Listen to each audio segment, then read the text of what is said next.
Hello, welcome to the Reloading Podcast here on the Firearms Radio Network, presented by Primary Arms. Tonight, we're talking lumber and construction. And T-channels? What the hell? Anyway, we'll get to that later. But first, Travis. Ain't seen you in a coon's age. Yeah. Been working a lot. Been reloading a bunch. Yeah, been staying busy. Yeah? How about you, Nick? Same boat as Travis. Working a lot. Gun sales have been quite up in our area, so selling quite a bit of guns. Just been busy. Haven't had a chance to do much reloading. Been looking at a couple loads I'm going to try here soon, so we'll see how those work out. Yeah. For your martini? No, those aren't for the martini. It's for a different rifle. So I'm going to think about messing with the bullet for a different rifle and another rifle. For a cast bullet for a 329, I'm going to try them at a 327. Shouldn't be an issue, but we'll give it a try. There you go. Give us more details, Nick. What caliber are you talking about? What gun are you talking about? So I have a Steyr M95 carbine that I load for, the shoulder thumper, and I'm going to try to use the bullets from that in my French Berthier. I shot it a while back with just standard 8mm bullets, and it was a little inaccurate, so we're going to try to see if I can use these cast bullets that are closer to bore diameter. I'm going to first slug it, of course, to see what the bore is truly reading, and then we'll go from there. What's the bore look like? Bore looks good. So, have you bought your bore scope yet? No, I've been procrastinating. I need to get it. That would tell you more. Yeah, that's one thing. Probably next week I'll get, hopefully. So I should have bought it when it was on Amazon when it was Prime Day the other day, but well, they're down to $65 now.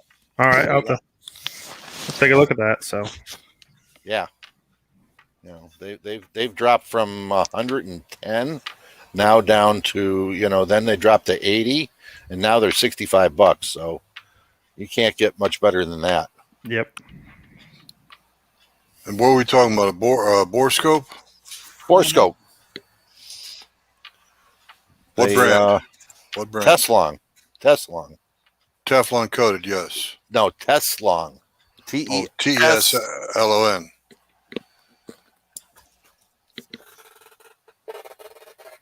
Okay, Teslon. Yep. Teslon. Okay. They're on Amazon.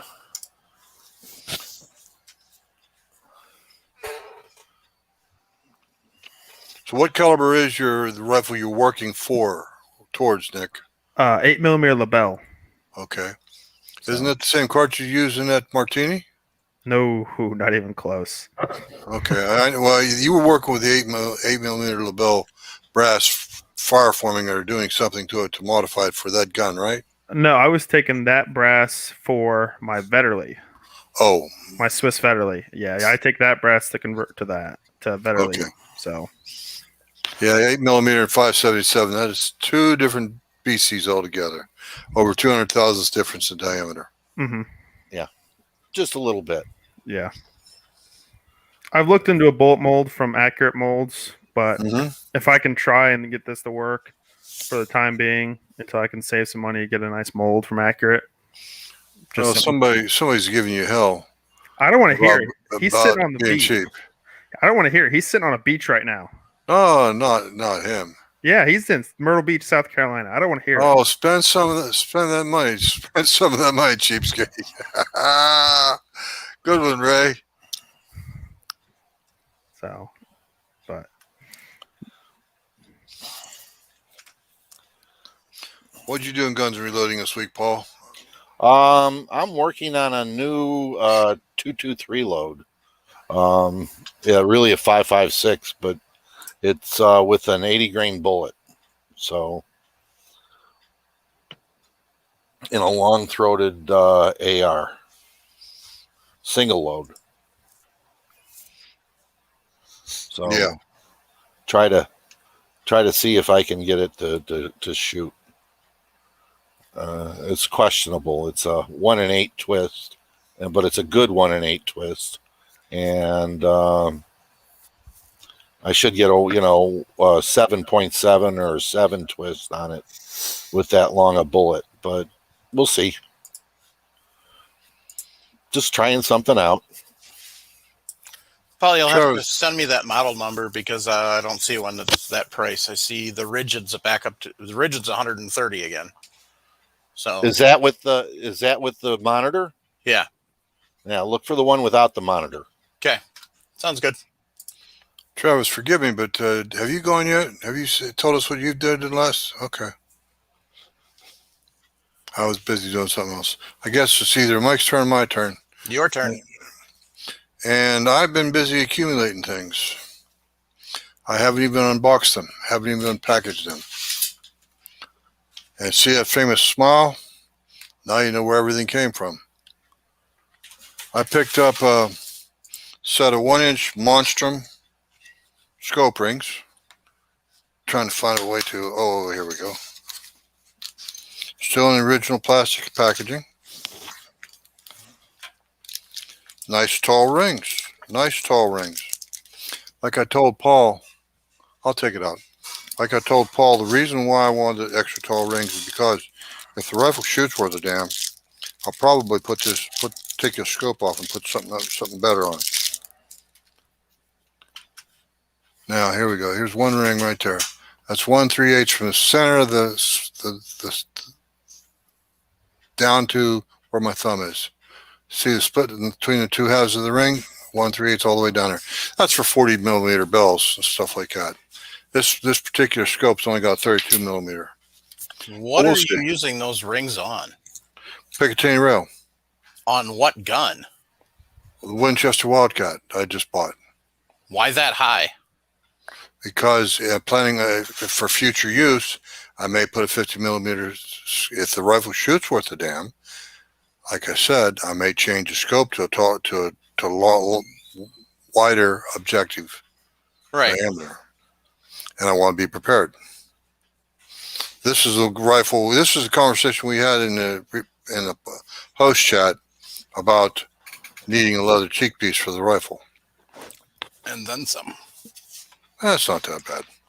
Remember, I'm a big boy. I got a big fat head, big tall head too. Accessories, screws, Allen wrench, that sort of thing. Actually, it's not Allen wrench, it's Torx bit. And do you want me to continue? Yeah.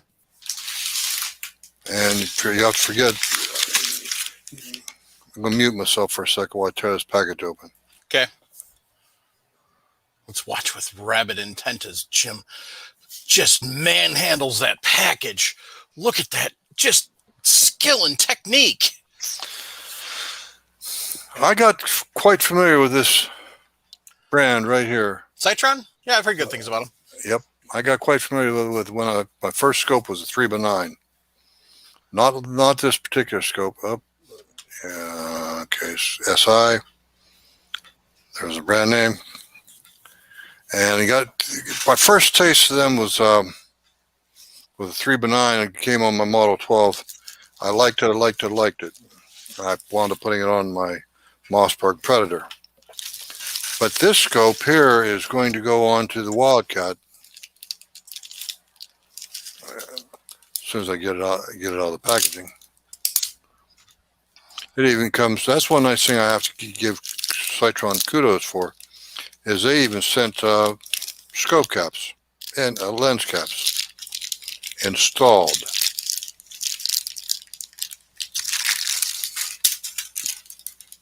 And I just dropped something. Oh, I found it. Desiccant, that's all it was. Just a little desiccant package. Oh, yeah. Anyway. Citron. I don't know. Is that upside down? I can't read it. No, it's right side up. Okay. You like those Citrons? Yeah, I do. This is my third Citron scope. I have a 15 to 60 spotting scope, and I have 4 of them. I take that back. The 3 to 9, and I have a 6 by 25, I think it is, front focal plane on my 280 AI, and that rascal is a cat's meow. And let's see if you can see me. Nope. No. We can see the wall. See the wall. Your wife is back there. Yep, you can see my wife's head. Okay, anyway, at least like Legos. I'm getting clobbered. Getting clobbered again. Ah, well, I'll survive. That's it for me. But believe it or not, guys, I got it from Amazon. What I thought was a decent price, at least competitive. Yeah. Yeah, the two together, about 160 George Washingtons. That's still not bad. Yeah. That's not bad. You can, buy a Leopold rimfire scope, and you're going to pay, 200 plus. Oh yeah. So, Well, to me, this compares very, very favorably to Loophole. and Redfield used to make a good rimfire scope. If you can find those on eBay, they bring some money. Mm-hmm. Mm-hmm. Yeah, Redfield had a good name for a long time. Yeah. Then the bean counters took over. Yeah. They had issues with production from Japan when they tried to cheapen up their scopes. Yep, as I said. Yeah. Get off me. Thank you. Only one left. Mike? Not much. Working. No, not much working. Heck, I didn't even get all the powder off the bench from last week's show, so Oh, wow. that's been about it for me.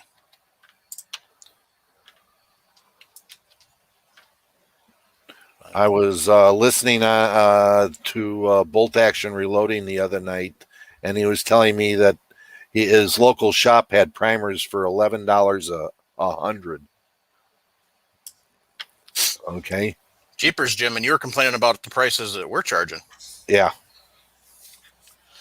So that's the one bright spot is we got in CCI 450s on Monday.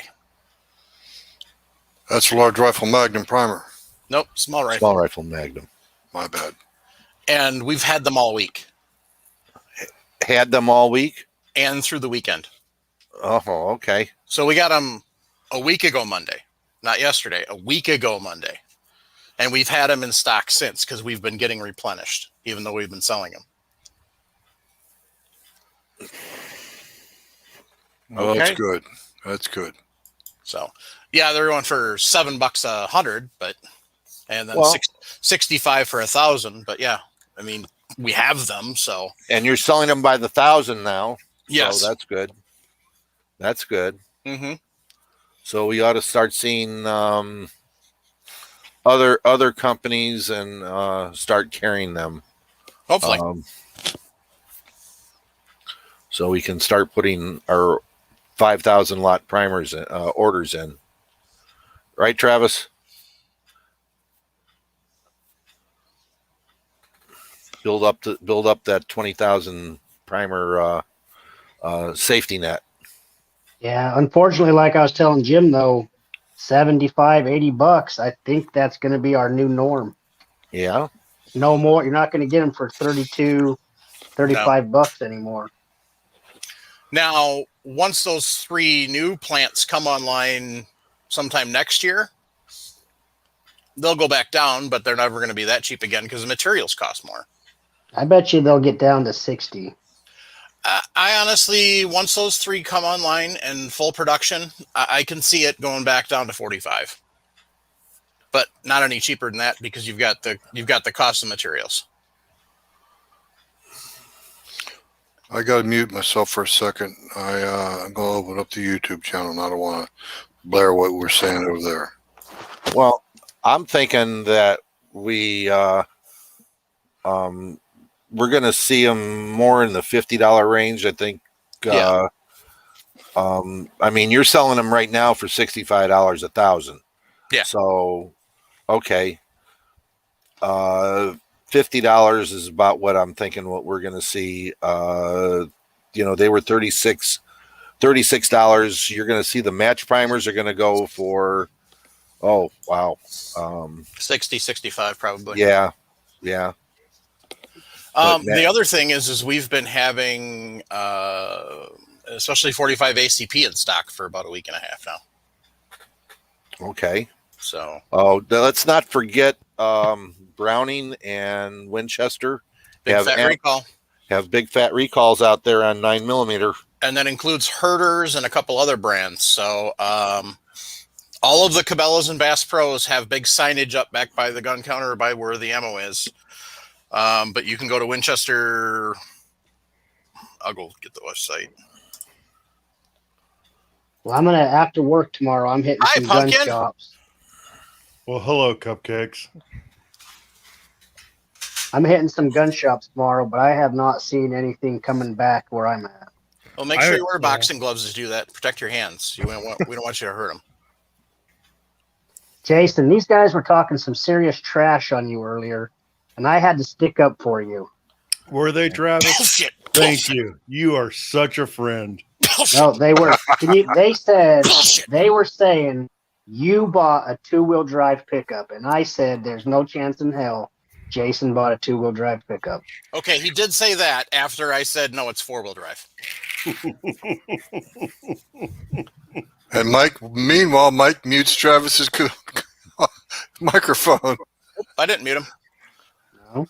The only person I've muted tonight was you when you were playing with that packaging. Holy crap. How you like in Idaho, Jason? Well, I don't know yet, Travis. I haven't really been up there much. It looks like he's still in California to me.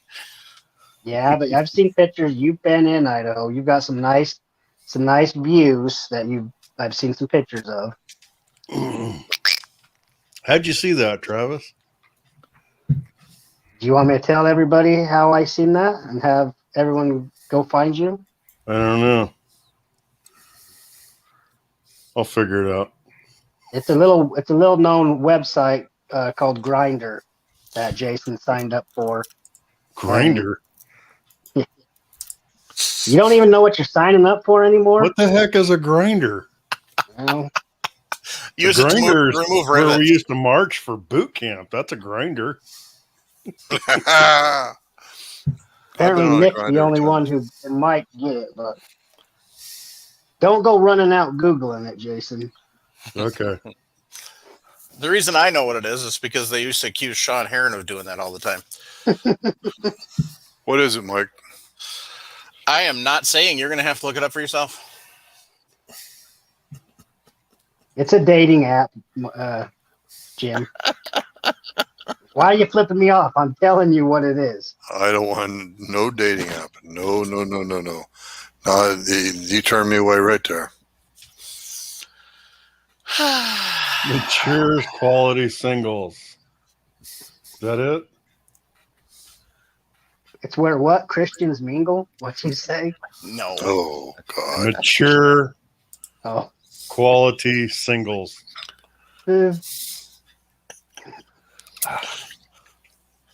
Jason's so dedicated to his wife, Kathy, that I don't believe it for a damn minute. I don't Oh, believe now this you shit. see. Now The you The see. world's largest social network app for gay, bi, trans, and queer people. That's more like Jason's style. That's why Travis knows all about it.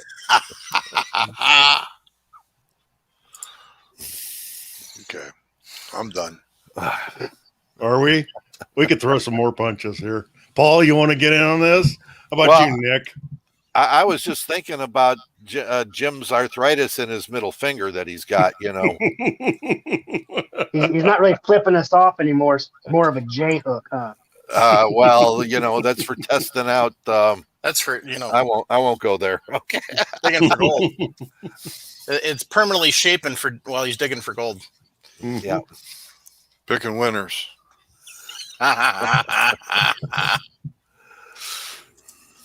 Grinder was established for the people who shoot 40 S&W. That's gotta be that asshole Chris Sharp doing that shit. Mike, who is that? I don't know. I'm going to look.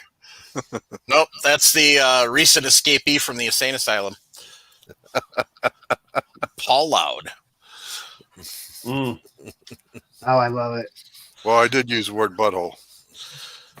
So it's if you go to Winchester.com, it's all it is it's 115 grain 9mm FMJ and then jacketed hollow points, and it shows all the different packaging and all the lot numbers, and then where to find the lot numbers on each package. So Be careful out there, people. yeah, it's ammo recalls aren't something to play with. We have a shopping cart full that we just got in that's on the recall that's getting sent back to Winchester. So That's what you're saving for people that you don't know, you don't like, right? maybe. Yeah.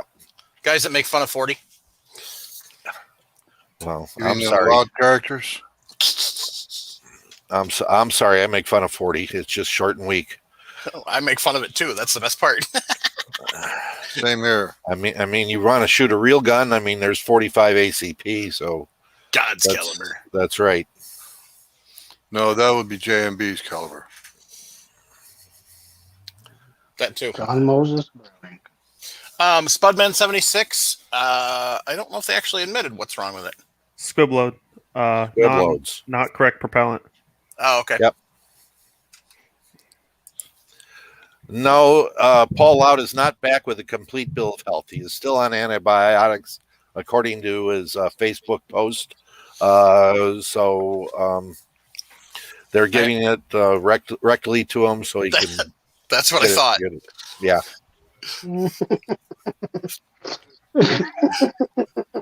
The giant syringe. Yep. Put a cork in it, let it simmer for a bit. Oh, Yep. Oh. Welcome that's back, what you Paul. get when you mess with us short and weak shooters. Welcome back, Paul. Paul. That would be Paul Loud, not Nelson. Uh-huh. He got your back, Paul. He got your back in spades. Paul's response. So, did you get the pictures, Paul Nelson? Oh, that's awesome. No, I didn't get the pictures. I got the word, just the word from the doctor. That's all. So don't worry. Oh, We were inquiring. HIPAA doesn't count in this group. Yeah. It's amazing what you can find out when you slip the doctor a 5-spot. That's right. Doctors in Maine are cheap. Boofing friends available on Grinder. I was ignoring that, but okay. What the hell does that mean? Never mind. I'm Go, pretty sure I go don't ahead want and Google that one too. No. While you're at it. Lemonparty.org Google ATM while you're looking at stuff. and lemonparty.org. You guys spend too much time on the interwebs. Oh, no. No, it's called having friends that like to mess with people Oh, okay. or messing with other people. Jim, quit making noise. That's why Travis sent you to Grinder, Jason.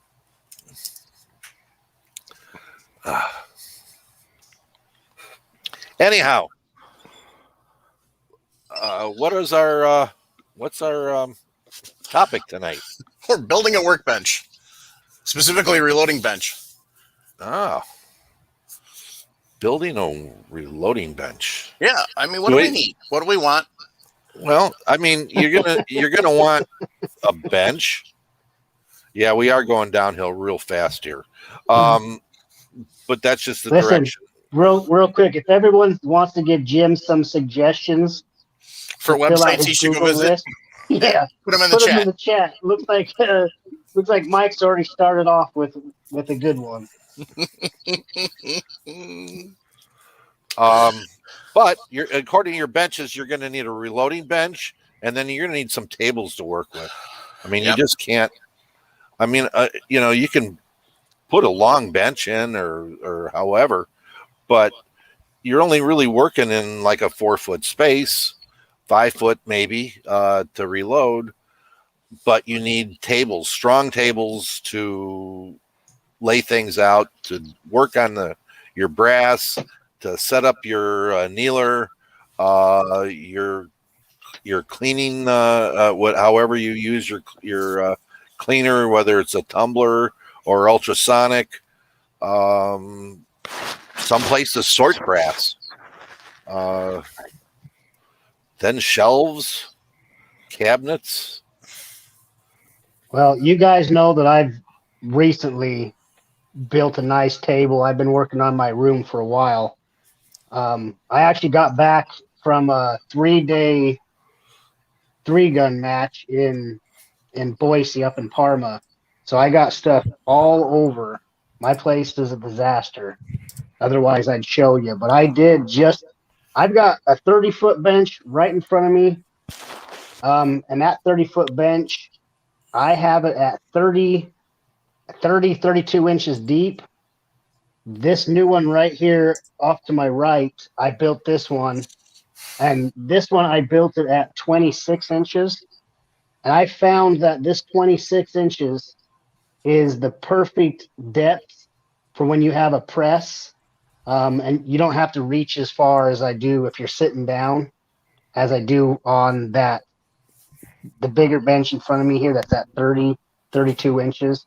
It seems like if there's space, you always put something in that space, and it just gets more cluttered. So I'm actually really liking this this bench I got right here. It's not as deep at 24. I think it's at 26 inches. I got a tape measure here, but I'm too comfortable. I'm not going to get up and measure it, so I'll just eyeball it. But I'm coming up with 26 inches is what I built it at. And that's the perfect depth I found. I kind of agree with you for the reloading area where you're actually going to reload 26 inches, 24 to 26 inches is all you need. You don't 30 need max if you got some big gorilla arms, but otherwise, yeah, that's. I mean, it's a pain to have to reach back because it's not really practical usable space, especially if you're going to put like shelving with scales and stuff. Yeah, it really is. You wouldn't. I'm always thinking, more and bigger than I need. And 30, I think that one's 32, and that's what I went with. And I actually prefer this one that's not as deep after messing around with both of them for as long as I have, because this one's all the shorter, the one is 26 inches. It doesn't get nearly as cluttered as my other one does. Yeah. what you don't have enough room to put anything more than what you need to work with. Yeah, and it stays that way because, like you just said, you can't put as much stuff there. So it's been more helpful to do that. And I've taken both of them. I've taken 2 3/4-inch pieces of plywood, glued them together, and then screwed those in on all my cross pieces to really sturdy that up, because nothing's worse than a bench that's not secure to the wall, to the ground. You got to get that bench as sturdy and secure as you can. Mm-hmm. To address Ray Rodden's question. Otherwise, it'll do this. Tips. That's because I'm too poor to buy the 4x4s that I need to put in here for stabilization. So 42 inches sounds like it's too high. Yeah, I was kind of thinking that. I put that up there to talk about the height. I think I can for you guys, I'll reach over there, get out of my comfort zone, and get over there and measure mine. But I think I went 32.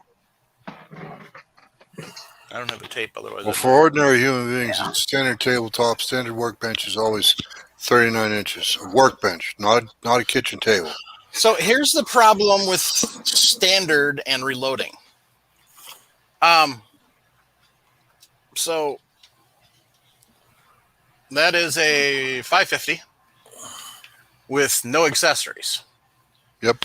If that becomes a 650, it's about 1.5 to 2 inches taller. And then by the time you put everything up on there, Yep. it's going to be a little taller than that light way up there. Mm-hmm. So if you start out at 42 inches, you're talking about a foot off the ceiling. Yep. My benches, I measured both of them. I got both of them at 32 inches to the top of the tables. You got How to do you remember. reach that, Travis? What? How do you reach it? I'm tall enough. Oh, are you? Yeah, steps. Barely. I do have a couple step stools laying around, but just like Mike was showing you guys, my 1050, it's pretty tall, and the case feeder, it's only about 8 inches maybe from the ceiling. Yeah. How do you load If the I- case if I feeder look- when it's that tall? Seriously, By how hand. do you coffee can just? So I went down to Walmart. I don't remember where it was. I just got some scoops, like ice scoops. Dog food So- soup type thing. Yeah, exactly. So I got two sizes. I got a big one. I just scoop brass up. I have a lot of brass, and I just scoop it up, pour it in. Same thing with my projectiles. I have a little small one that I just scoop those up and dump those into the bullet feeder. That's so you're not counterbalanced when you're using the sky crane to get up in there, right? Yeah. Yeah, if I went 42, I wouldn't even be able to have that press set up because there's just no room. Paul Loud's got a great idea, and now we know how he wound up in the hospital. He said cut a hole in the floor above. So now we know the real reason why he was in the hospital. Unauthorized redecoration of the house. Yeah. Now this 32 inch to the top of my benches, both of them. That to me is the perfect height for me to have a stool and sit down and reload, or I can stand and reload just the same. And I'm comfortable both ways. As Jason is comfortable swinging both ways.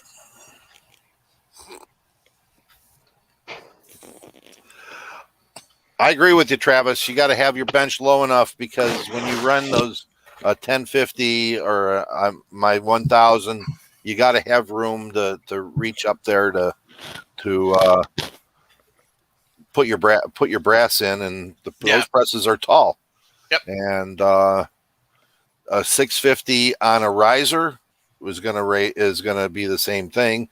Now, Travis, you're running yours on an auto drive. How much does that add to your? You're right. But the auto drive on the 1050, it doesn't actually sit. The auto drive doesn't sit on top. So if you've seen pictures, you can look it up. Like a 650, it actually sits auto drive, and then the press sits on top. Mine, it has. You just replace the handle with a. With a, what do you call it? I'll call it gear. So it's belt driven. So everything's behind the press. So it's actually sitting on a plate that looks to me like it's 5/8, 7-inch thick. So overall, it's only raised my press height that much from stock. Mm-hmm. But a 650, I bet you if Mike's saying what he's telling you guys about that 550 versus a 650, if I had this set up 650 with an auto drive, I more than likely would be at least right up there in my rafters. Yeah. Yep. So your press is going to make a difference. I with a rock chucker, I used to set it at 42 inches. Okay, or excuse me, not 42, 39 inches. 39 inches was the right height to stand or to sit. I moved to the this other press now, and since it's overhead, you don't have to be as tall to make it work and to put the leverage on it. It's going the opposite way, so it's coming down towards you to operate the press. So, Well, here's a good thing to bring up then, Paul. If you make your bench too tall, you're stuck. right, If you make it a little shorter, you can always go out and get inline fabrication. There's multiple places. Inline Fab is one of the more famous ones. You can get a riser like Paul's talking about. So if your bench is a little too short, you can always get a riser, but you can't, unless you cut the legs on your new bench you just made, you can't lower it. So you can, I like to be able to sit or stand, depends on what I got going on. I say for me, these heights are perfect, but if a guy builds at 32 and he's a bigger guy, he might want it a little taller, and then you can kind of measure. Inline Fab, I think, has anywhere, I don't know if they make a 2-inch riser, but they go 4, 6. right. 10. 4, Yeah, 6, and 10. So you can always get a riser like that. And the nice thing with those guys is you can get that quick change kit, so you can always have just the one spot, change out your plates, have multiple presses set up versus how I have just presses the whole Length. along my Yeah. Plus over here I got them. It'd be nice to kind of just have a wall where I could just mount all my presses or whatever with the quick change. And Well, I built a bench for a friend of mine, and he actually moved and took the bench with him, and we actually put a reducer down in there where we cut a section out and dropped it down. So you didn't have much choice though. didn't have any choice. But he wanted the bench because we made it out of hardwood and we laminated it. So it was an expensive bench to make, and we just cut it, dropped it down, and went from there. So you have different ways you can go to make things happen. But first thing is how tall you are and your press. Yep. I mean that's the two things about it. The bench construction. That's what I'd like to get into. What are you using? What are you using? I mean, you have plywood for the top 2 3/4 inch pieces stacked. Okay. Now, Paul, you said you glue yours. Travis, you said you glue yours. Yep. What I did with mine, and mine actually I cheated. So mine, we had bought the boys really nice dressers a few years ago. You don't find good dressers most often nowadays. Most of them are cheap crap. IKEA. These are actually pretty good dressers. They're solid. The kid said he didn't want it, and I decided it wasn't going anywhere. It was already in the room. So I started looking at ways to use it for reloading. And I didn't originally think about a bench. I had originally thought about a 4x4 setup, which we'll talk about in a few. But I wasn't sure what I was going to do for a top. So that's when I started talking to the guys, and the 2 3/4 inch. I was actually looking at inch thick at the time, but prices had already started to skyrocket. And then I was at local Menards, and they actually had pre-cut 8-foot long by 2-foot wide 3/4 inch plywood. Yep. So basically they took a 4x8, ripped it in half, and then it was actually cheaper than buying a full 4x8 sheet and then ripping it, which was kind of nice. So what I did is, to limit the amount of space that I have not flush on the top, I actually took the bottom one, countersunk those, screwed it to the dresser top, and anchored it. And then took the second piece and just around the outside edge, actually anchored the second piece to the first piece. And it's worked out really well. Now, do you have that fastened to the wall? Nope. See, I'd have it fastened to the wall somewhere. Well, somehow. Unfortunately, because I don't own this place, the wall is actually good old-fashioned 70s wood paneling. Okay. And so there's really no way to anchor it. Yeah, there is. Well, there is, but not without destroying it. No, you can if you can find the studs, get yourself some angle brackets. Yeah. And you can let those into the in between the two pieces of plywood that you have. Yep. Screw it in, then screw that into the wall. Yeah. And you only have 2 screws then. Yeah. But just use long ones. That's all. Yeah. Well, what I'm gonna do, and I just haven't gotten around to it, is let's see if I can show this here.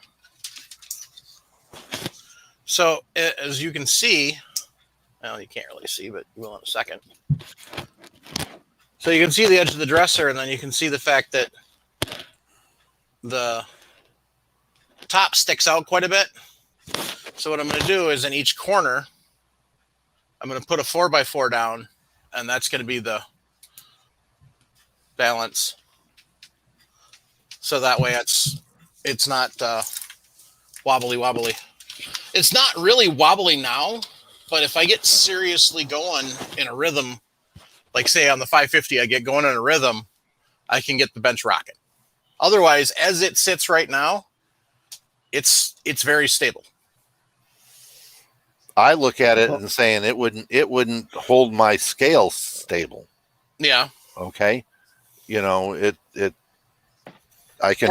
As it sits now, it will hold the scales stable. I've had the scales sitting on the bench top.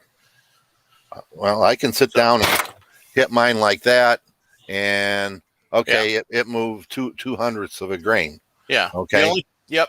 I know what you're saying.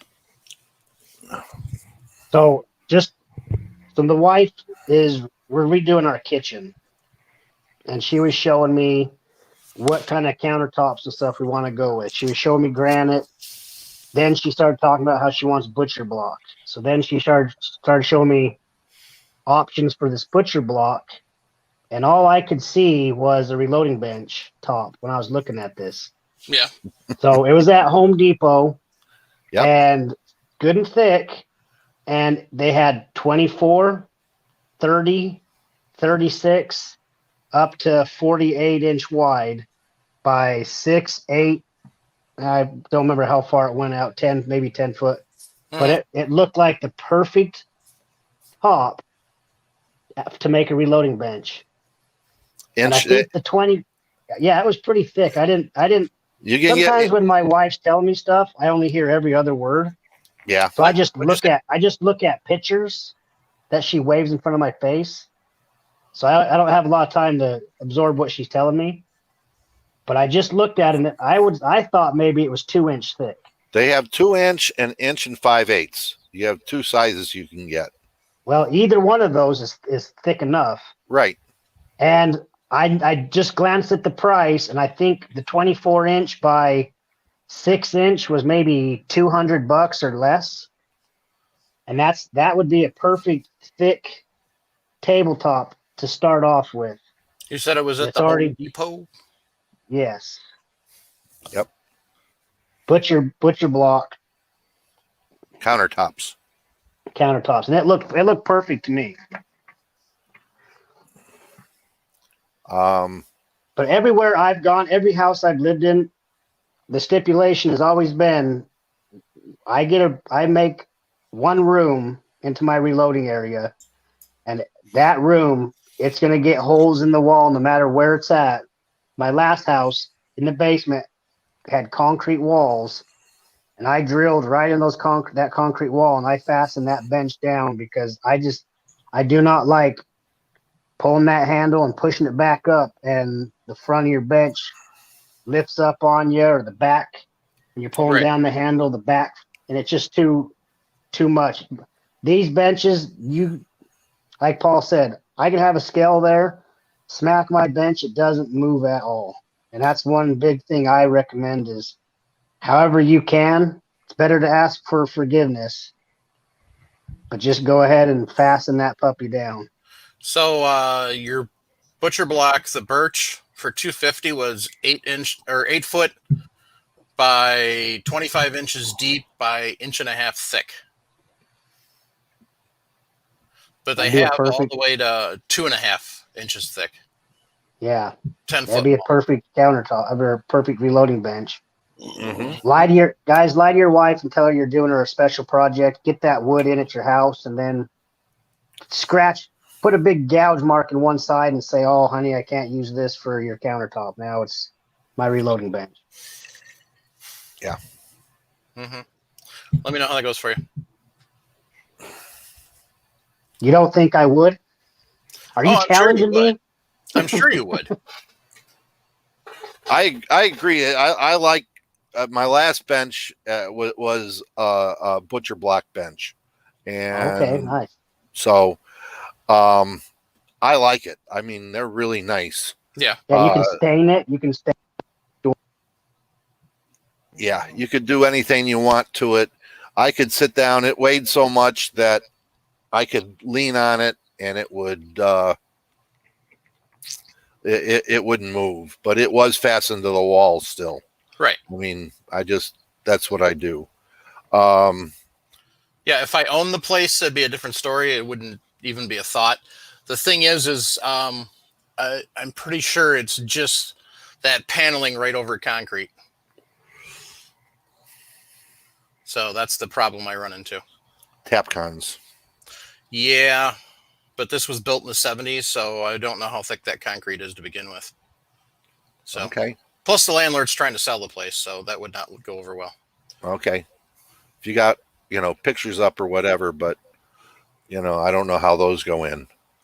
But anyway, we have laminated plywood. We got butcher block. Anything else, guys? 4x4 legs, if not 6x6 legs.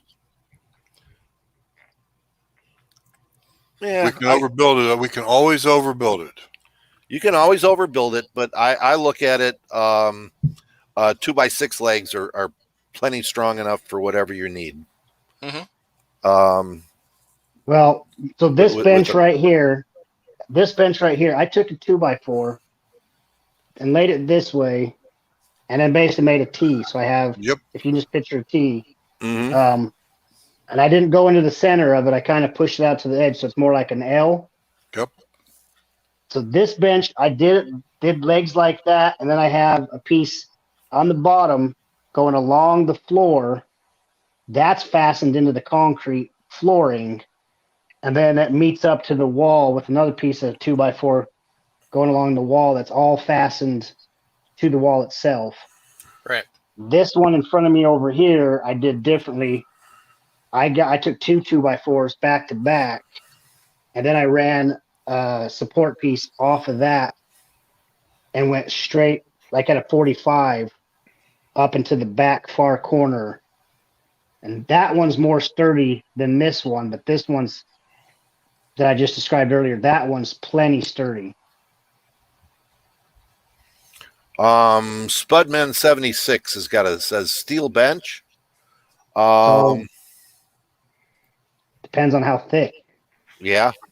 A lot of these benches you're going to find they're like 14 gauge, maybe 8, and you're going to find, because I that's what I did. My very first one was a steel bench like that, and it just had way too much flex, and I ended up, putting another piece to thicken that up, and you just start doing goofy stuff with it. And Well, Yep. you can also back up underneath of the steel with wood. The only thing is with a steel top, it's like that. It's always hard. I did exactly that. I put wood underneath. I even put thicker metal on top, just where I was at. Like I said, tried different variations, and it just ended up to me not being worth it. And you wound You up could doing the take- best thing you could, right? Right there in your house. I've seen it several times where you even let your children draw on it before you put your thing on it. Yep. But That'll you never. could take that. You Go could take that steel table or bench or whatever, and then put like this butcher block on top of it. That would be great. Yeah. Jorgen Dragon's got a great idea. Laminate 2x4s edgeways, 1, 2, 3, 4, whatever length you want. That would be a 3.5 inch, about probably around a 3-inch thick bench. That's basically what a butcher block is, or Yeah. butcher block countertop is. That's pretty That's much right. exactly what that is. And gosh, for how much 2x4s are going for nowadays, you might as well just go buy the butcher block already done for you. Right. You got a point there. Didn't you make Go one ahead. of those, Jim, at one point? What's that, Jason? The 2x4 set on edge. No, I wasn't never you? did. No, it Okay. wasn't me. The problem with doing that is when you have the 2x4s also, you got to think the edges are slightly rounded. So when you have Yep. those all stacked up, every one of those 2x4s, you're going to have a ridge. That's So what you'd I have said. to plane the whole top or something to flush that off. Well, You you gotta- do it on table saw. You just Table saw. trim the edges off. You cut it down to 3 1/4. Right. And when you do it, you have to have a good table saw so it's straight. But the Yep. problem I have with 2x4s is they don't stay straight. Nope. They move. The only way you can keep them straight is if you go clear through with 1/2 inch all thread. But then that limits you to, unless you buy 48-inch all thread, half 13 by 48 all thread. Yeah, if you have an 8-foot bench, you need at least 4 of them. So, None of the applicants on Grindr are straight either. Yeah. Ray Ray had said the 60-inch 4-drawer hardwood workbench from Home Depot, from Harbor Freight. It's that's got a butcher block top. Mm-hmm. That's a good top. you got to deal with the holes in it. Yeah. So if you want to plug holes, that's fine. Yeah, That's actually a very good option. And how much it used to be like $180. What is it now, Mike? 160. Oh, it's the whole bench. Yeah, I'll plug everything. holes for $160. Yeah, I have one very similar to that, and that's exactly what it is. It's a woodworker's bench, and I just covered the holes. Okay, but that's what you have to do. Yeah, Or use the holes for mounting stuff. Either way. But yeah, I mean, for that price, it's a good deal. and it's solid because I've seen them sitting up there and shaking them before. Yeah. When I was debating on that before I decided on using this dresser. So. Hey, this is a little bit off topic, but I see in the comments, West Covina Dodge says he's looking for a Craigslist welding table with a 1/2-inch top. That's not out of topic. That's what he's looking to use for. That's a hell of a bench. You won't bend or flex with 1/2-inch top, tabletop. Yeah. Are you looking to use that as a reloading bench, or you're actually looking to use it as a welding table? Is what I was going to ask. So. Well, we're getting a lot of people saying that they put a melamine top on it. I did that on my last bench. Just stuff to make it improve the looks of it. Yeah. Not bad. I mean, it's an idea. That's what we did on ours, Paul. We do that. So we have one press specifically set up on ours, our little Lee, but I have my rock chucker I can move off and on. So I have witness holes for that. Also, we got witness marks for like our trimmer, all our other our powder scales. So having that, ours is white, so just have witness marks is always helpful for that. So West Covina Dodge gave us an answer. He wants to use that 1/2-inch steel plate as steel tabletop as a reloading bench. Wow. Yeah. That would be plenty thick, but you're still going to want to fasten that to the wall. Absolutely. The other thing is too, you're probably going to want to put something like linoleum or something like that, some sort of sheet vinyl on top of that bench, because that bench is going to be hard. If I had it, I probably wouldn't put anything. There's no point in putting anything on there. You're No, not I'm just gaining saying anything. it's just to soften the top of the bench up. That's all. If Like you I want, said, sheet vinyl or even tile. if you want it, the better way to do it is go pull up your wife's sewing stuff, and she's got these cutting boards that they make, and they're vinyl. Yep. And they are marked in 1-inch squares, and you can order whatever size you want and put it down, put it on there. You want to take it up, you can pick it right up. I use one for sorting brass and for my work area for trimming and stuff like that. It's just a nice soft surface, and if you have to write notes on something, hey, it's pretty easy to clean up. So Vengeance saying underbench storage is also a good idea, and that's definitely a big benefit. Do you guys remember when I made the little rack for all my dies? Yep. mhm. So maybe I'll flip the camera around here in a second, but I also did that under the bench for plastic totes. I don't know who makes them or whatever. Just, what I'm talking about, the plastic bins. Yeah. With the top, whoever makes them anyway. So all my brass is in those, and I have that along the side underneath here, so I could just pull one out instead of having them all sit on top of each other. They're basically have their own little shelf, and each one sits on it. So these little things like this really help organize and keep things from getting over cluttered. Help you, kind of your workflow. It improves your workflow basically because you're able to just go over, grab what you need versus fighting through everything. I'll flip the camera. Like I said, my room down here is super messy, so I'll show you. I will, Jason. So I'll show you guys. Let me see how I can flip. I can't even flip this dang thing around right now. Well, we got GGW Reloading is using T-nuts underneath his witness holes so he can bolt his stuff down. Good idea. Another way around that is use T-tracks. I had T-tracks on my last bench, and my next bench will have T-tracks on it.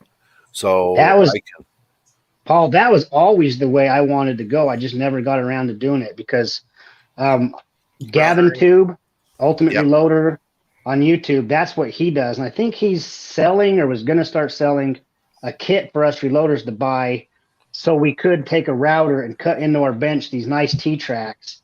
Because to me, that was always really awesome to be able to have a T-track, and then you could put your press on and move the press anywhere along your bench and lock it down with these wing nuts. And then you could add more, scoot it around. I've never had any hands-on experience with that, but I assume as long as you could fasten those T-tracks down securely, I don't see an issue with it other than stuff falling into the T-track and then having to clean that out.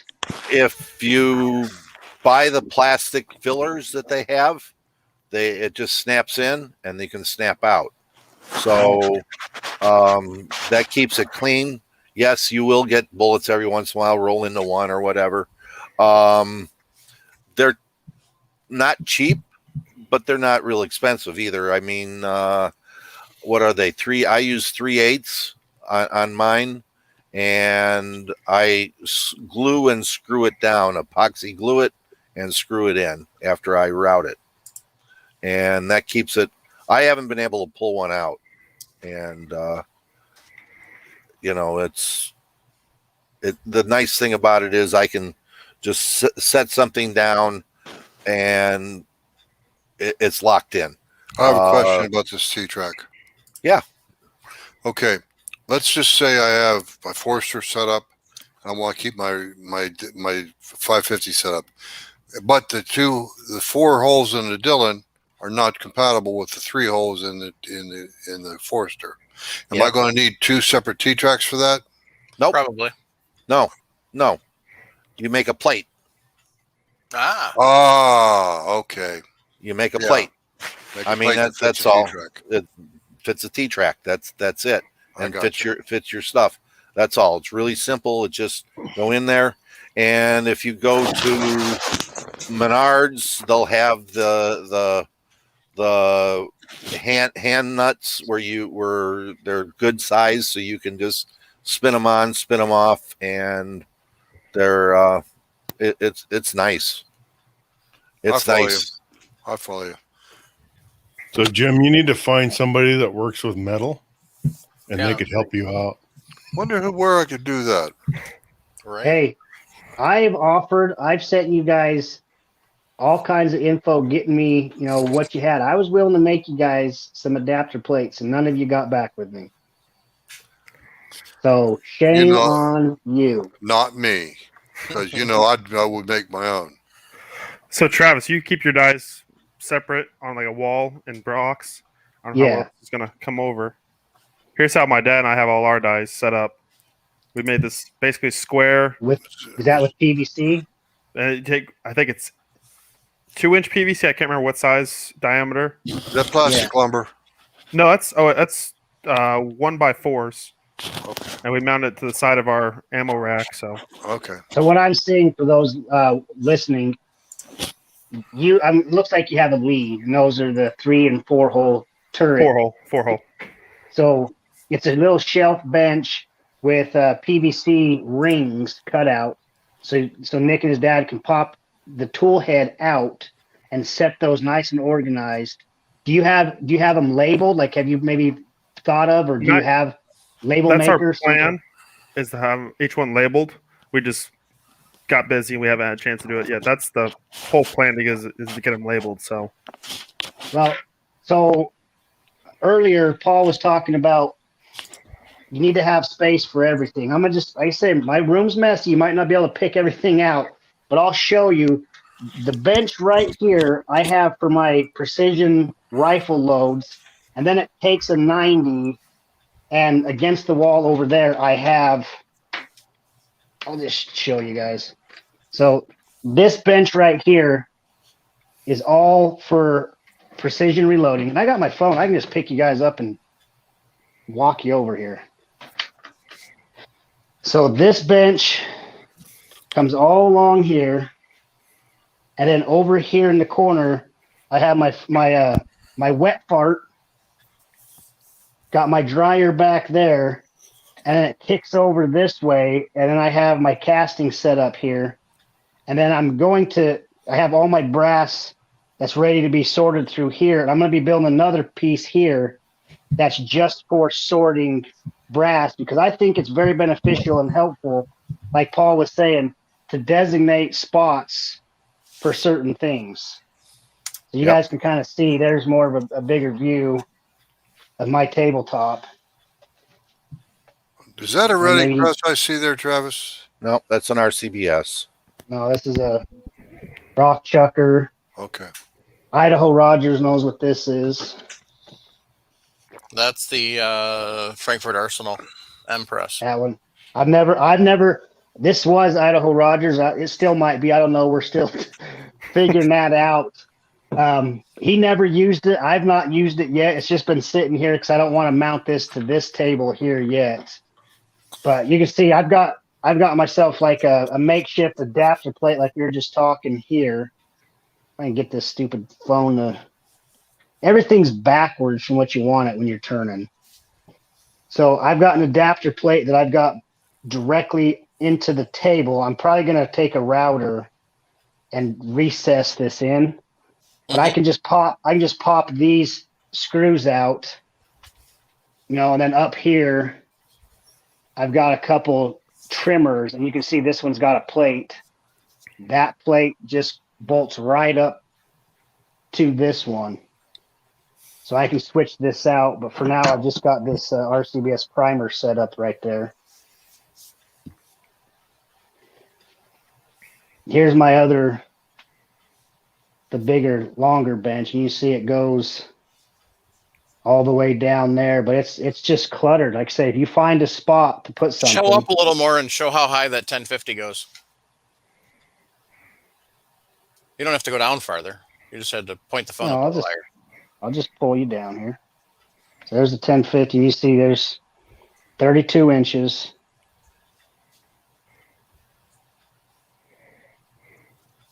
There's Yeah.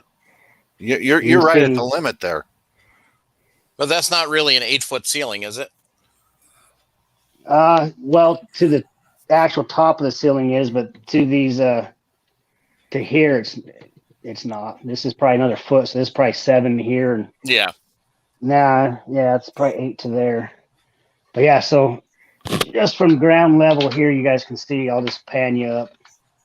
Yeah, you can see that's Yeah, you got a cold air return there, and yeah, that's how tall it sits. But this is just sitting on the plate. There's nothing else to make it higher. right. But like I say, I think on a bench, if you guys can figure out a way to get your stuff organized, you can see I got stuff to keep me organized. I just am messy and I'm just real cluttered. I mean, I've got I've got a box of batteries sitting here that obviously one of the kids or someone's come down and just grabbed for no reason. But it just gets pushed back. Everything gets pushed back there because it's deep enough that you fill up your space. That's how humans are. We just clutter everything up if there's room. But Murphy's Law number 3. Junk rises to exceed space. Mm-hmm. True. But this right here, if a guy could make something like this, and this one's real crappy. I'm actually going to redo this back there on that whole wall. I'm going to do the whole wall so I can have all my dies there. Because this isn't all my dies. This is just what I can fit in here. But I like this because most of us, and every video of guys reloading, I've seen them. They're just stacked on top of each other, and you always want the die set that's on the bottom. Yep. You got to pick everything up. So I like this where you just slide each one out. They're not sitting on top of each other. So if a guy could take a router and just do something nicer than what I've done, because I've just screwed these little spacer pieces on with a jig that I got evenly spaced. But a guy could do way better than I did and come up with something really attractive and functional. I said down here, I've done the same thing with, you see back here, there's totes that I've got, but I've got more totes blocking them all. But plus I got shelves, and the shelves are just jam-packed with crap. Those are bullets. Those are worth money. I got a couple bullets back here. Yeah. That's don't see any. You don't see any of that. There's nothing there. There's nothing Got there. a big open spot. Yeah. Yeah, and then like Jim was saying earlier, I've let my kid draw and color and paint whatever she wanted on my tabletop, and then I've put polyurethane over top of it. Travis, what's your address? 1-800. Yeah. Don't call us. Sorry, that was my phone number. I'll give it to you later. Yeah, okay. But yeah, so anytime you guys put shelves or whatever, you got to realize you're going to fill it up with stuff that you don't want. So if you can pre-plan and have what's that saying? Everything has a place. Everything in its place. Yeah. Yeah, that if you can do something like that and know where you want things exactly, you'll come up with a better product in the end. Because I didn't. I just put a shelf up to put stuff on it, and I put stuff up, and then I keep putting more stuff up. And this shelving actually used to go all the way across, and I eventually removed it, cut it, and then put a flat screen that I've broke. I gotta get a new one, but I put the flat screen TV here. You're not supposed to put bullets through the flat screen. I didn't have nothing like that. It just burned up. But you can see everything's just cluttered up because that's I do like your organizer that you create, your idea for your die boxes. I really do that's like one that. that is one of the best things I think I've got down here is something like that. If you can do that for your die boxes, also do that for your brass. It's nice to buy these totes. They're cheap. Then you can do the exact same thing and keep them all organized. Get a label maker, put a label on, so you can just walk up, look at your tote, pull it out with your brass. I have dirty, clean, like Nick's talked about. He's got those nice little cards. I've got some right here. You do the same type of thing on your boxes of brass and stuff. So then you know exactly what you got. Just pull out your tote. Like I say, this bench here is usually way more organized than it is, but that's because it's not as deep. And you can see I don't have a whole bunch of space here, but Yeah, it's but just enough. you got enough room to put a couple of trays up there so you can load and Exactly. and that's all you want. You don't want you want to be able. That's why I like the T-Tracks, because I can sit down, I can drop that plastic in, and I say I'm doing powder drops. I can sit down and put my trays out and weigh everything and not have a problem with it. And it's not cluttered. Not everybody has 30 plus feet to work with in a reloading room. So if I need to clear it all out, you could do that.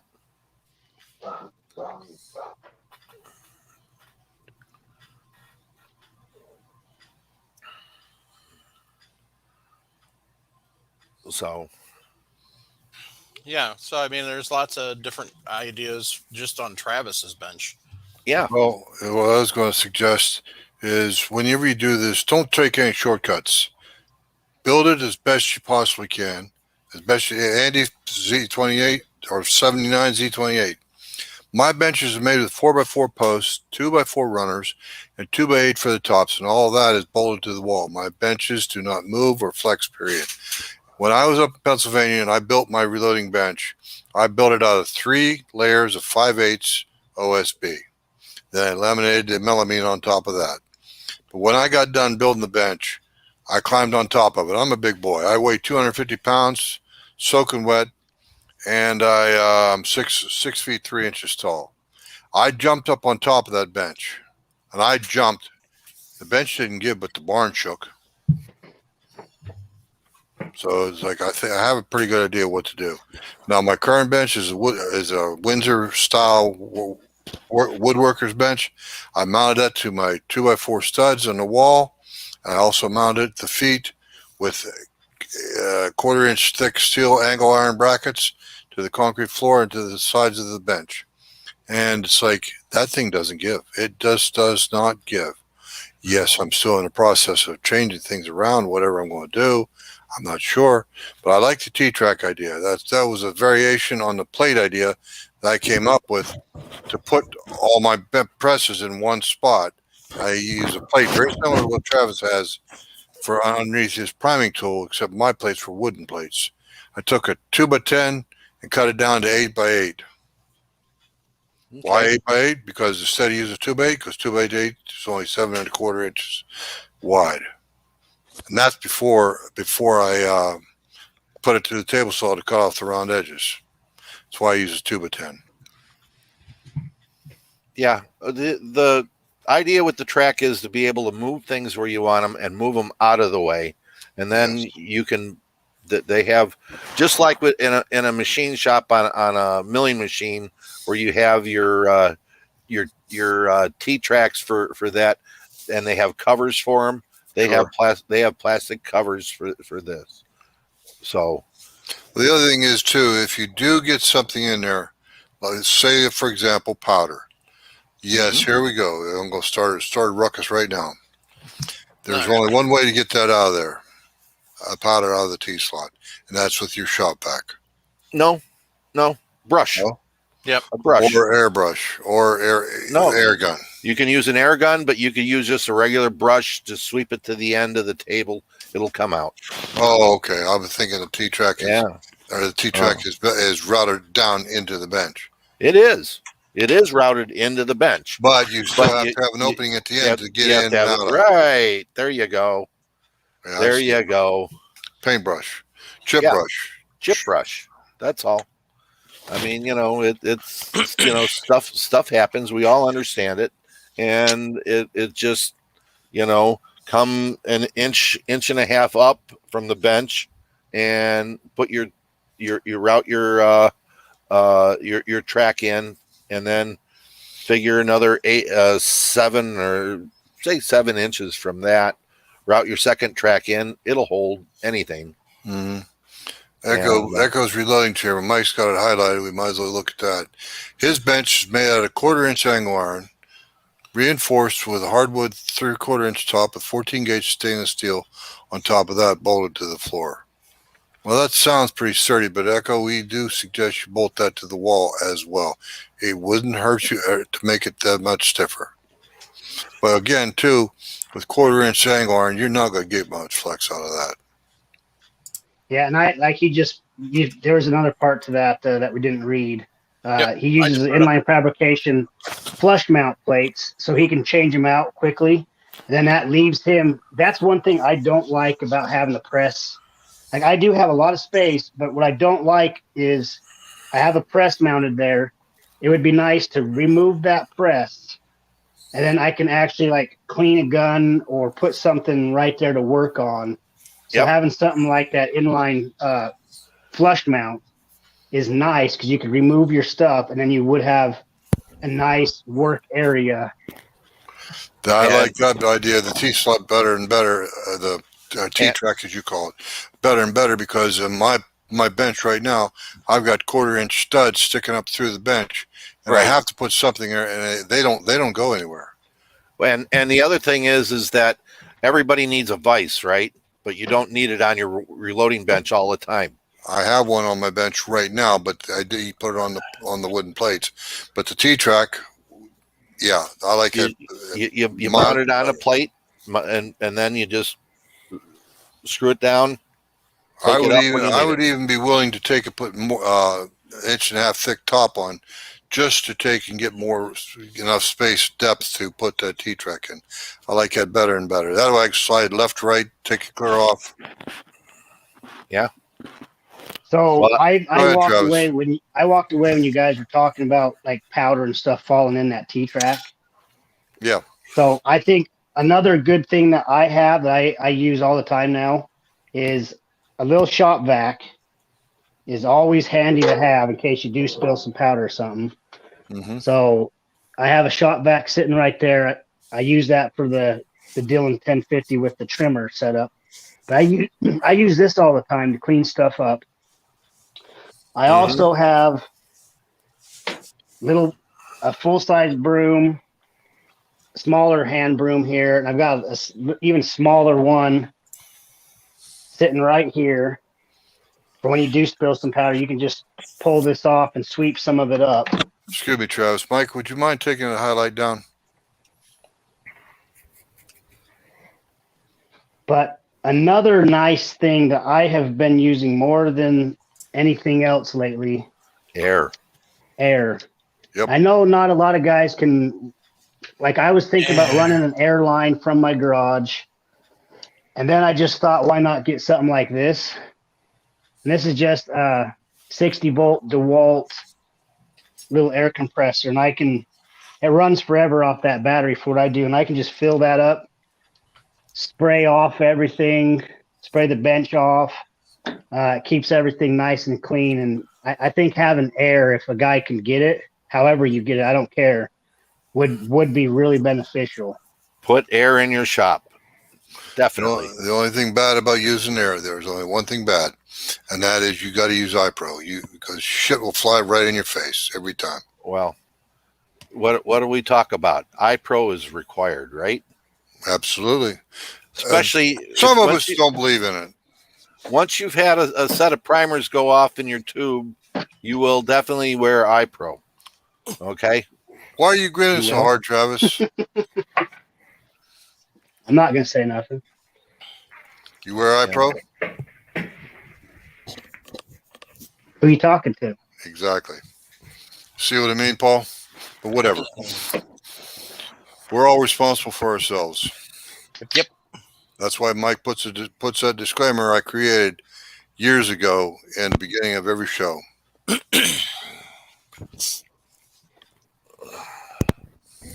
you guys see me at my dad's house, we have that bench in the back behind us Yep. that has all the stuff on.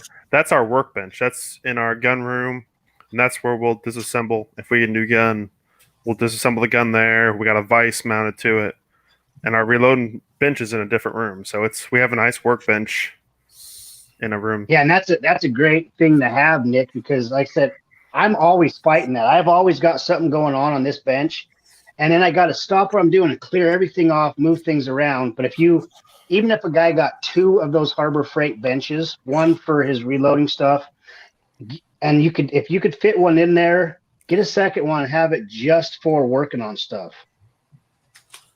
Because I didn't show you, but over there I do have a plate, and I got a vise on it. Same thing. I got to clear everything off, mount it to that bench. But it's just the fact that you got to stop what you're doing and move. And usually we're all impatient in a hurry. You want to fix something, get back out or whatever you're doing.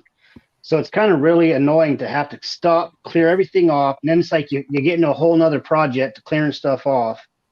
Where if you could just have, like I was saying, a designated spot for everything that you're going to use will be very important. If a guy can sit down, lay out, and think about everything he wants, everything he's going to do, how he's going to do it, and you could lay everything out, in the long run, you're going to have exactly what you want and what you need. Yeah. Yep. Okay. You might even save some money because you can sit and think about what you're going to need versus what you're not going to need and plan your stuff accordingly. Yep. I agree. I mean, the only thing that I don't like is I don't like that you have your tumbler attached to your reloading bench, so vibrations can run down that. I use an ultrasonic cleaner, but I still use separate tables for my items, like the bench, like my tumblers for bullets, my ultrasonic, and my my annealer. Those are all separate benches. Yeah, That but way- Paul, I'd have to try it out. I've never even thought about it, but when I'm using the tumbler and stuff, I'm basically just setting it because it's so loud. I don't want to be down here anyway, so I'm just throwing stuff in there and walking away. That's why I got rid of tumblers. Okay, I don't like the noise, so I went ultrasonic.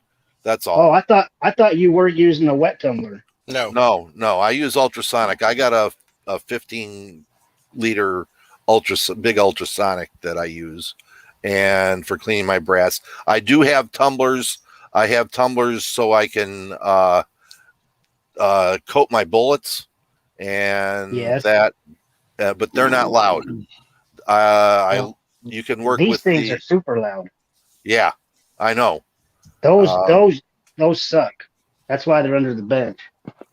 The small rock tumblers are all I need for coating bullets because they're the size of about a medium-sized peanut butter jar.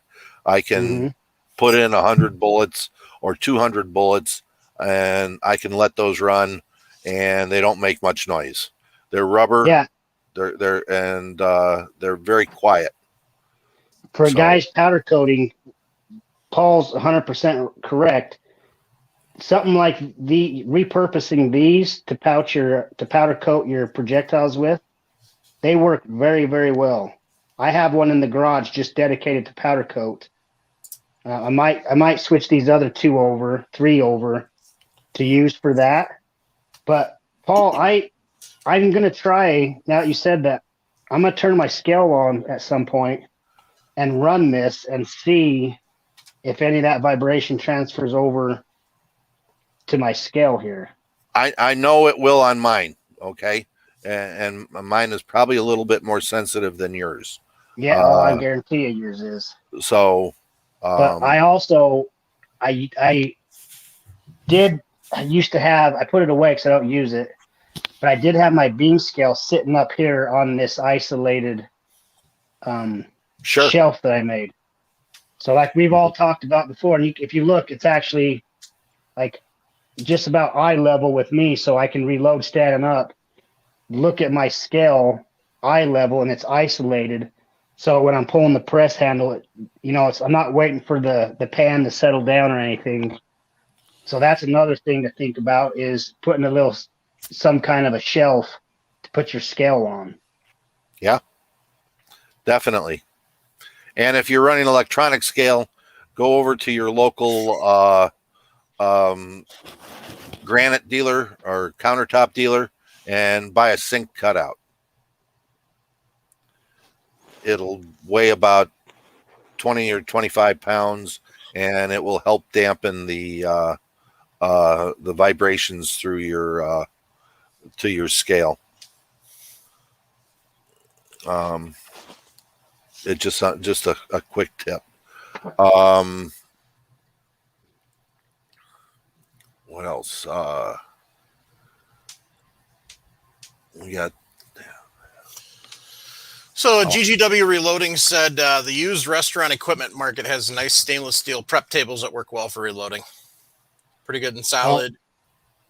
You guys want a good one? I mean, Booz, BOS, sells a laminated, 2-inch thick laminated 36 by 48 table for about $250 with legs and a stainless steel pan underneath it to hold your stuff, and it's about 36 inches tall.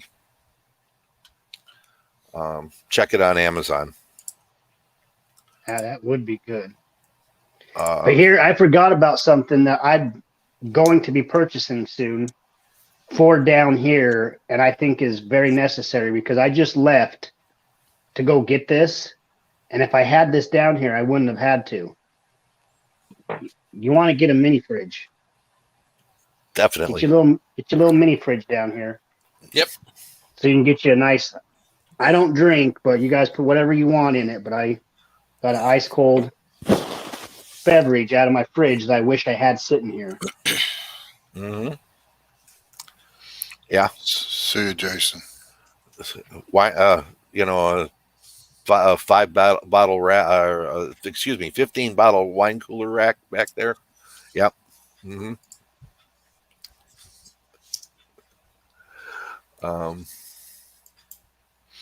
Yeah, cold drink refrigerator is a great idea, Travis. Yeah, because my little boy, you've seen my little boy running around down here. Yep.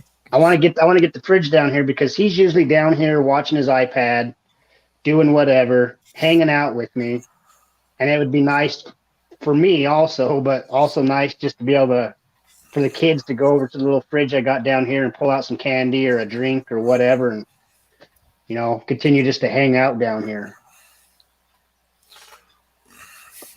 Vanessa Kitty, you would said before about using a vacuum cleaner. Yeah, we do use shop vacs to clean up stuff.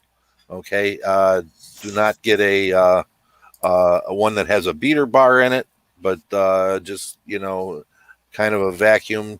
But a shop vac is, even a small one, it goes right into the pouch or the tub to go in. It's not a problem. What are you showing us, Travis? There's a comment saying he's glad that's the only Pepsi I drink with real sugar.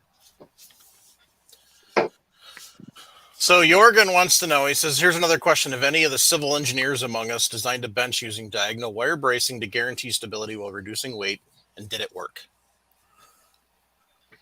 I never once considered using wire. I know he's talking about like putting turnbuckles on the back of a bench and tightening them up and to pull everything into square and to take and stiffen it. It would work. It should Yeah, work, absolutely. The problem is when you're pulling on the force of your handle and stuff, you're still kind of moving that, and the wiggle. It's not going to eliminate that wiggle unless you got it bolted to the wall.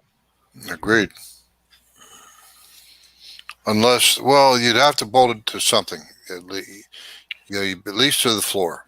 Every bridge foundation, okay, goes into an abutment. Okay, that's all we're looking at is the bench is being cantilevered into the wall.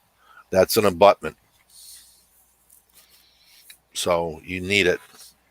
Yeah, my bench, I put a 2x4 on top of it and went up through the bottom of it with the back side of it. And then I put that same 2x4 with 2-inch screws on the 16-inch center studs. And I just, the length of the bench. Right. It doesn't give. But that's an abutment. That's what you're looking at. So anytime you have a freestanding bench, there's going to be movement. Doesn't matter. Sure. How you do it or whatever, unless it is so massive that there's no way to move it. Yeah. A welding bench. Let's take an 8-foot by 8-foot with a 1-inch top on it. Okay, there you go. Now that one ain't gonna move. You're gonna move that with a forklift, right?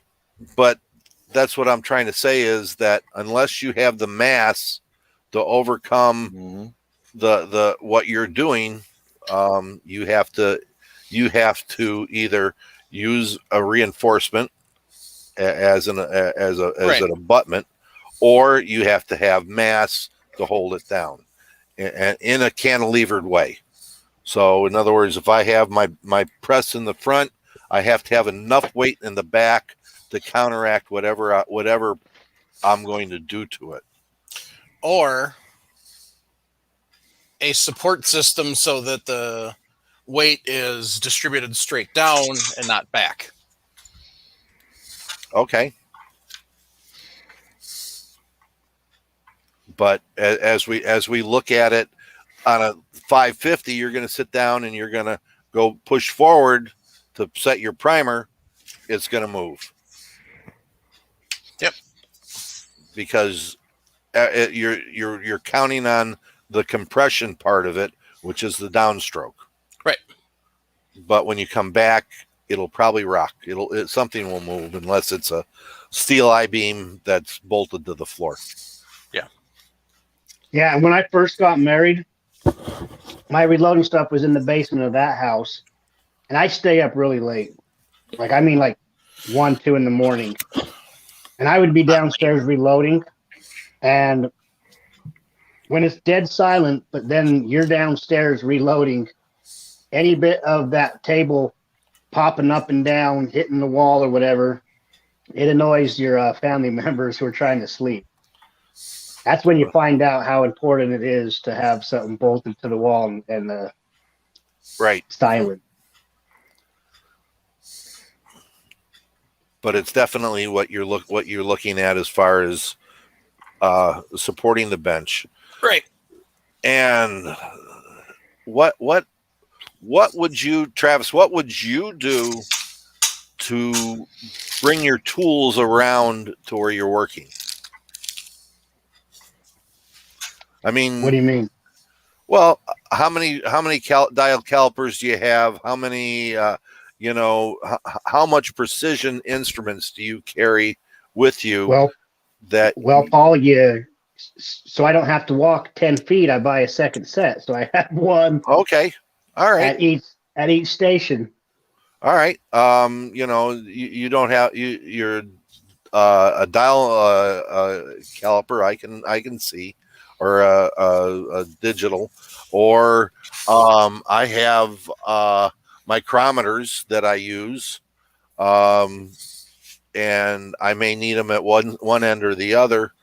I'm looking at having a tool cart that I can push to wherever I want it to go, that I could set up with a top on it where I could have my But some people tools that aren't I going to need. have, yeah, some people aren't going to have the room to have a tool cart like we would. Right. But the whole scope of what you're kind of saying is, what I'm going after is just like organization. Right. Because who cares if I have to walk 20 feet to go grab something? And I'm sorry for I do. moving this phone so much, but I'm going to show you. I got this from Bacon off the Reloaders Network. So I have right here is a 3D printed holder for my calipers. Okay. So it's just about, or if you know where your tool's at, you can just go right to get it versus looking all around. My second set is sitting here because I have them set up, differently. But I have one here, so I know where at least one set's at, and then I have a second one of those, and these were super cheap too. I have a second set holder right here. If you were So- really organized, Travis, you'd actually have that in a belt holster, so it's on you at all times. So you can just whip that puppy out. Well, here's the problem, I Mike. think you need to get a hold of Jason and Well, take Mike, concealment you're and get him missing. to make you one. No, when I am reloading, I'm usually wearing assless chaps. Yeah, And I you can cannot- put a holster on those chaps. But God. I got so Thomas Peterson made me this 3D printed thing, and it's for my Hornady comparator set. Back to organization. I got this Acura Outdoors. Besides selling the best projectiles you can find, they also sell some stuff like this. So here's just a primer. You need primers. They're right here, and you just pull out a sleeve. So more organization. I've got a couple of these from Entirely Crimson. If you need a couple of random dies, I've got 2 of them set up here. I want to get a couple more, but it's just more organization, knowing where things are at. Right. Same thing. I got my bullet puller sitting there. If I need something, I'm trying to get more organized. And lighting. That's another thing we haven't even talked about. But lighting is very Lighting nice is to have. critical. It's critical.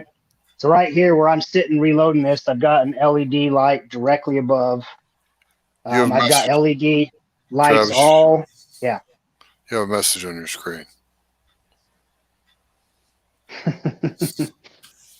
Anyway, so it's just about having things as organized as you can. Like I say, I need my weights for my scales. I know where they're at. I know where my loading blocks are. I know where everything I need just has a spot. And like I said, if you can plan out stuff like this, it's only going to be more beneficial to you in the long run. But stuff like these 3D, and Mike knows, these 3D printed things, they're pretty cheap. And I mean, how else would I have this stuff organized, versus this? It would probably just end up in A little some bin. kind of a little bin. Exactly. It would end up in like an acro bin like this or something. And you're sorting through everything. This way, it's all organized. I can go right to the one I want. Same thing with my shell holders. I got them all organized in here. I know right where they're at. Is that 3D printed too? The green thing? No, this is from RCBS. Ah. But I know I don't have to go hunting them down, and they're organized. I know right where to go.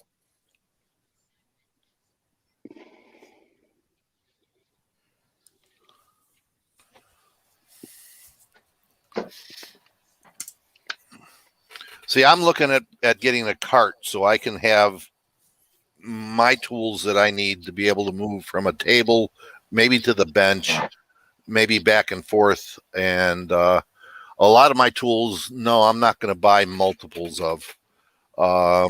It's bad enough with micrometers and everything else at what they cost nowadays. Yeah, when you got high-end stuff like you do, it's hard to buy 2 of them. Right. But how big is your reloading room? Because if you got a cart, you obviously have enough room to turn it around. Well, You know, the new one, hopefully that everything goes okay, is going to be 14 by 22. So we will see. But yeah, it's going to be big enough. The last one was 10 by 12. And it was just big enough. Because otherwise, if you don't organize, you wind up with like that. yeah, and that's how a lot of us are. Bins, bullets, equipment, dyes, a couple of tablets for some god known reason, more silly stuff, and then the next shelf we've got a whole bunch of other just oddball crap. So, hey Mike, have you ever seen Jerry Michalik? The wall behind him? Yeah. He's got so much stuff.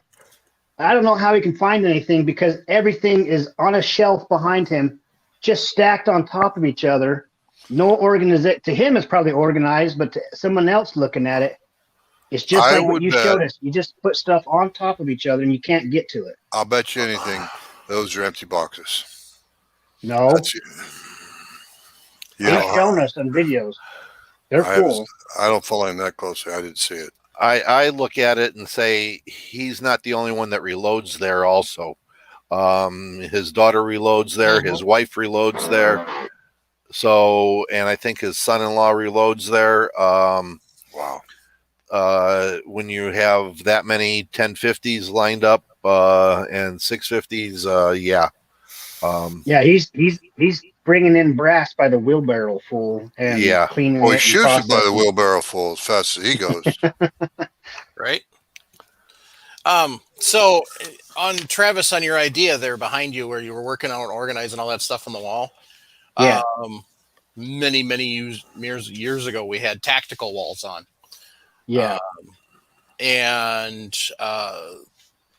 one of the things that we had them on for is they've got paneling, not peg hooks stuff, but actual paneling that would actually hold the weight and everything, and setups. So you could literally actually put this up behind on your bench there, and you could have your presses hanging on there. You could have your dies and stuff. And so I have looked at some of their stuff to do on the wall.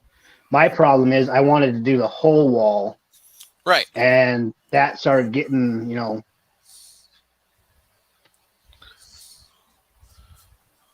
it's awesome stuff. It's great product. I would love to be able. I would love it. The 4 foot by 2 foot panel is only $137. So I mean, come on. Yeah, and I need a couple of those. Yeah. But the thing with tactical walls is their stuff actually is going to handle some weight, unlike like say you were going to go get some of that from like a retail store or something like that. It's not necessarily designed to handle the weight. And the nice thing about their stuff too is you can get different attachments for the wall. So if you wanted to, like I've just got some patch walls stuff right here, you could put those all on your wall, have bins, like Mike's talking about, some of your tools and stuff. You can kind of decorate and get the mounts and stuff to put all your firearms and stuff along your walls and kind of decorate with some of your firearms and items like that too. I use hold-up displays. I don't know if you guys have ever seen those. They have an aluminum panel that you put on the wall. What is it, 3x5 or something like that? I have a 12-gun rifle rack from them, and it's with locks. Well, I don't lock it, but whatever. But that's what I use to hold up my guns.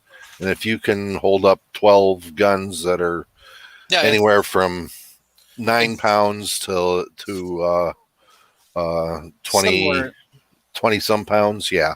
Similar in design, but the nice thing about that one is it's got that bottom shelf. Right.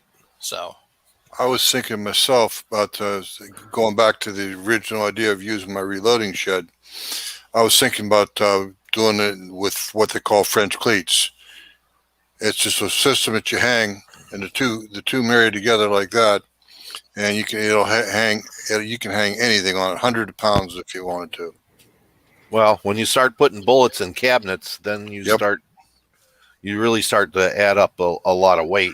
Yep, And you're right. the French cleat is still nice because you can put two of them in and put your cabinet in with two of them like that. Yes, sir. And you can really hold up a lot of weight with it. That's the other thing that does anybody really use cabinets in a reloading room? I'm against cabinets because I don't like the fact that you have to open the doors, and then they all have a lot of them have a lip on the inside of the door. Yep. I like to be able to look and see what I have versus opening. I mean, there's some instances I can see where that would be okay. Well, in your case, your whole room is your cabinet. Your cabinet door is the door you use to go into your reloading room. But we have a lot of people here that don't have that option. Agreed. Okay, so is a cabinet something that you would use? And I'd say if you have if you live in an apartment, yes, a cabinet is a way to go. You can hide your things. You can store things out of sight, out of mind. Yep. Okay. Especially if you can get them cheap enough. Yeah. And it doesn't have to be a deep cabinet. 8 inches is plenty deep for most people. Yep. But as I look at it, I say, is a cabinet a viable option? And for renters, people who don't have a room to dedicate to reloading, then yes, that is the way to go. I mean, use a cabinet, hide your stuff.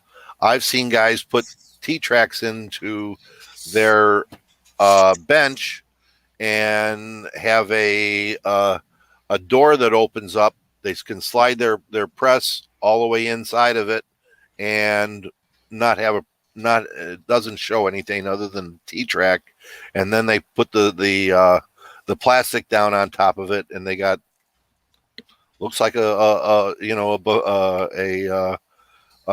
just a regular nice cabinet with a countertop on it.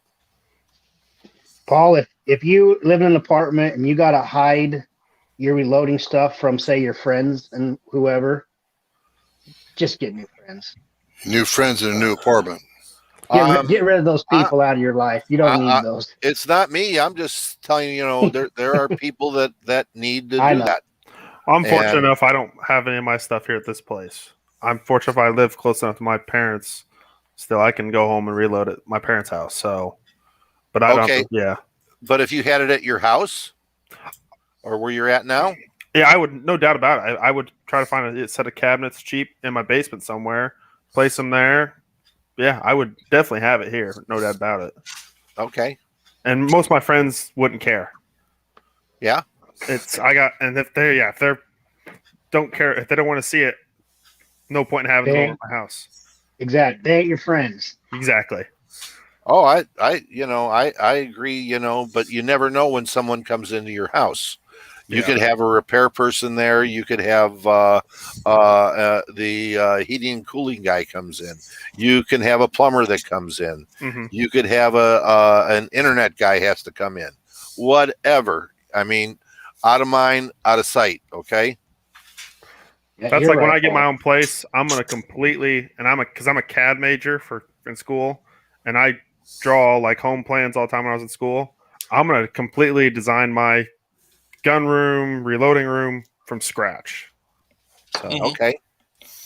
I think the best thing we could say to sum up today's episode is we talked about having a sturdy bench, however you want to interpret that, to bolt it to the floor, to the wall, whatever, but a sturdy bench. Both. Sum it up as a sturdy bench. Good lighting is important, and organization. Planning and organization. Yep. Yeah. Planning. Planning. Place for everything and everything in its place. Planning is first. Yeah. And you got to work with what you got. Not everybody is going to have a basement like you have, Travis, or where I'm going to go with my next place, or whatever. Okay. The last place I had was 10 by 12 because that was the biggest they would let me put in. All right. But as we sit down and look at it, plan what you're going to, how you're going to use it, what you're going to do. And remember Murphy, okay? Mhm. Yeah. Junk rises to exceed space, and that's that's law number 3. We how many of us go out and buy a pound of powder to test something with, and then it didn't work, and we just set it off to the side, right? Right.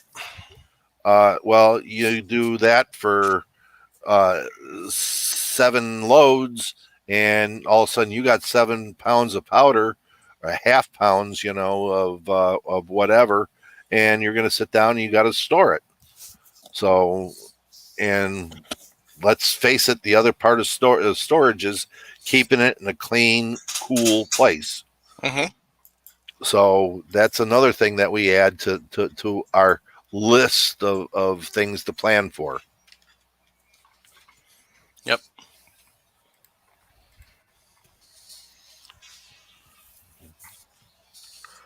So, Sorry, caught me Yeah. when I was yawning. Um,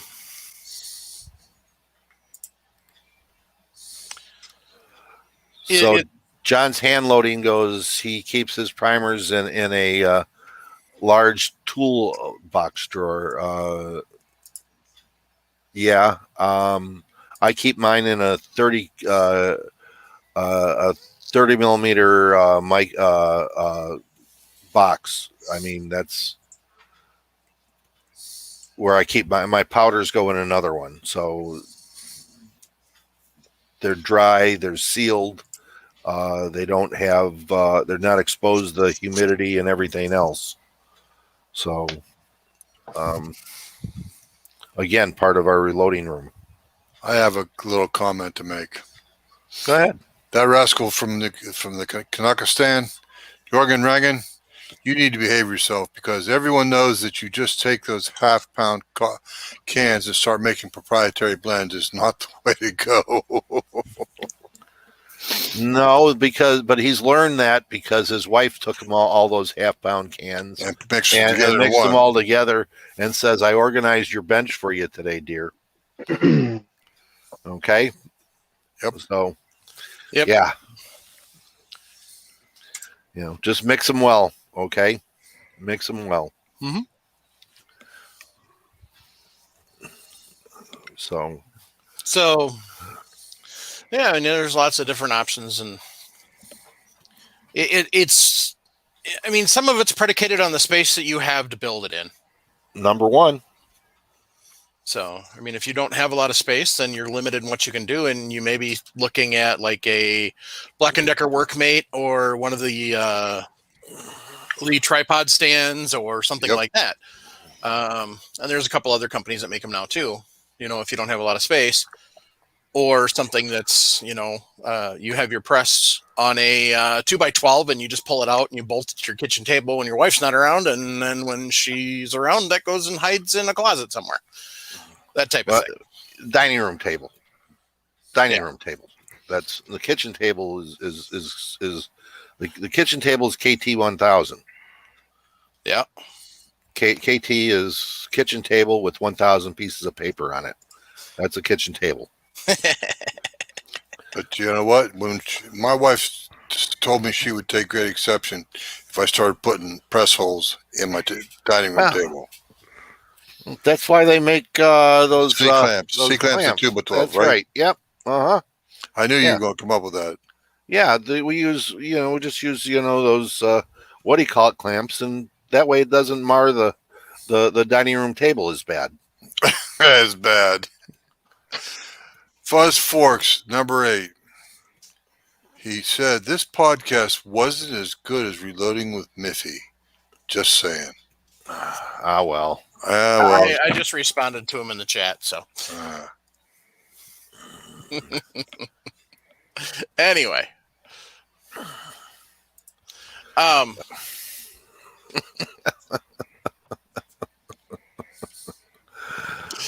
God, Mike. So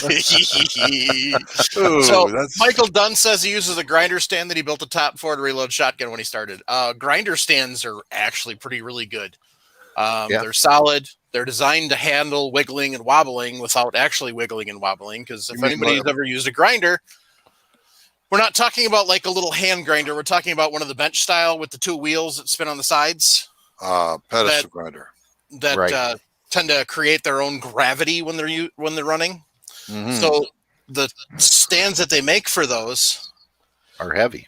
Yeah, very heavy. So it'd be a perfect thing for a press. Yeah. So that'd be another option for you for your because that's the only thing about that that tripod stand from Lee. It's kind of light, so it does wobble a little bit when you're getting into it. But so I was over looking at Primary Arms, and it looks like they're starting to get some bullets and brass back in stock. They actually have 9mm brass in stock. They've got some Hornady different projectiles for some 55 grainers for 223, 556. They've got some 308 stuff. If you're into long distance and you want to try those A-tips, they've got a bunch of those in different calibers, different flavors. Yeah. So, and they got a bunch of other reloading equipment and stuff over there. So go give them a shot.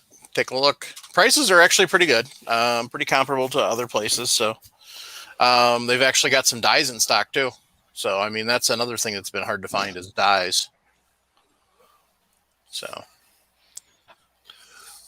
bullets are starting to come back. We're starting to see bullets coming back. Like you said at the beginning of the show, primers are showing up. Powder's the main thing I'm not seeing anywhere. Powder is still a little bit. Yeah, I don't know. I haven't seen nothing much powder. Here. I've seen primers and bullets. That's about all we've seen here. We've gotten a little bit, but not much.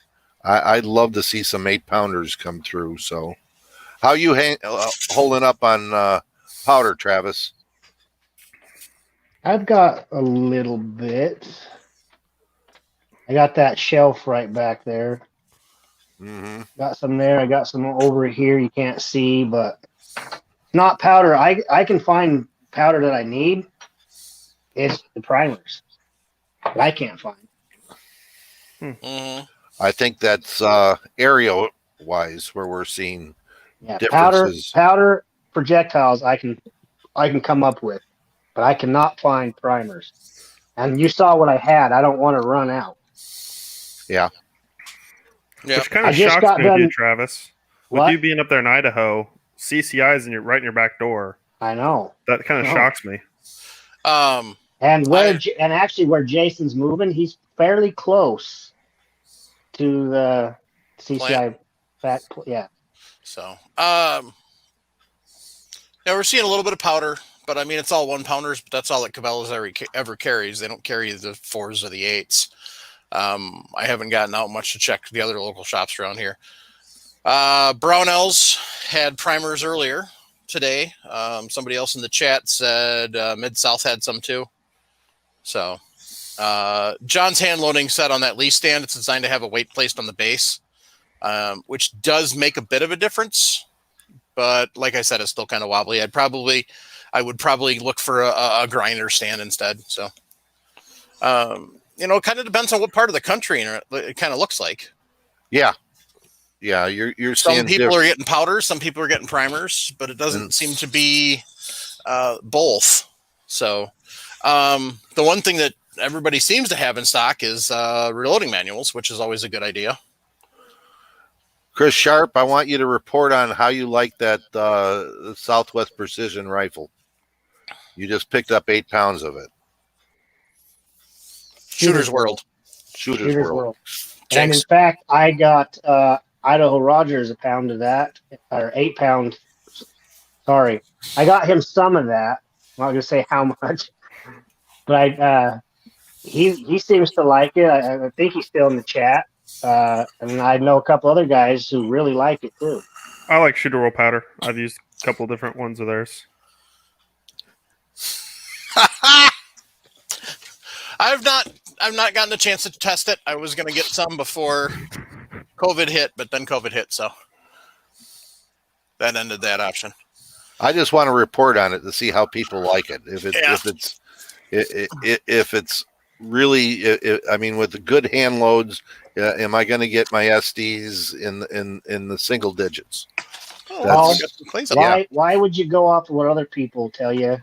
Go out and get some and try it yourself. Universal. Because you're way above most people anyway. So whatever they're reporting to you is going to be false information to you anyway.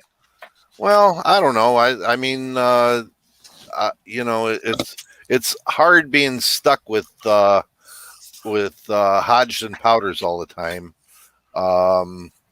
We did put some Alliant in the other day. Yeah, or Accurate, not Alliant. So that was kind of surprising. You know, Western Powders has now been taken over by Hodgson, so we're waiting to see on that. But yeah, I just want to know, you know, if they find it to be temperature stable or whatever. That I have no clue.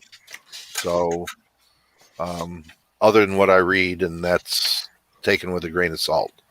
Someone tries something, and we'll see. Yeah.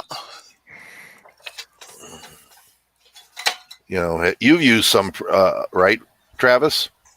Yeah, I use Shooter's World Clean Shot for all my pistol. At one point, I bought pretty much my body weight in powder from those guys, and I got a whole bunch of Clean Shot. What I really like is their match rifle. That's a good one. I use that. That's what I used to use, CFE 223. And I went out and did a bunch of tests with comparing the two, and I was getting way better groups with the Shooter's World. So I switched over to Shooter's World for my 223. I got some for, I forget what they call it. I think it's their 300 black. Basically exactly the same. A lot of their stuff, you can find a powder and they make almost kind of like a knockoff of that. So they have one for 300 black out. They got one, I think it's very close to Little Gun, which is for their, I think they literally call it 458 SOCOM. I've used that. I've been happy with everything that I've tried from them. Yeah, I haven't heard any bad things about them. Well, K24, okay, I'll take you up on it. I'll get some, and we will run some through some of the precision guns, and we'll see what we can come up with.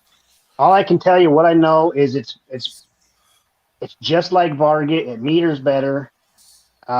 People that I know report that they get better groups with it.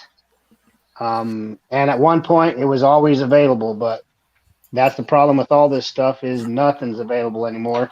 It used to be quite a bit cheaper too. The Shooter's World stuff used to be a lot cheaper than, you know, the comparable Hodgson or whatever brand you want to say.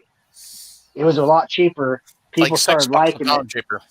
Yeah, people started liking it, and then all of a sudden they're all the same price now. Yeah, it was about $17 a pound normally. Yeah, I think I was getting it for about 16-ish a pound at one point.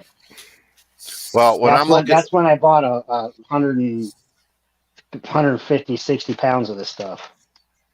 Where I'm looking at, you know, is $200+ for an 8-pound keg, and I only buy 8-pounders because I want the same lot numbers and enough quantity. Then it gets a little ridiculous because I'm looking at usually 4 of them. So, you know, you're dropping $800 or more on just, you know, one set of powders. Yeah. So, you know, and then you go out and you have to get more 30 millimeter cans to hold it all, and so it doesn't dry out. Yeah. Or pick up moisture.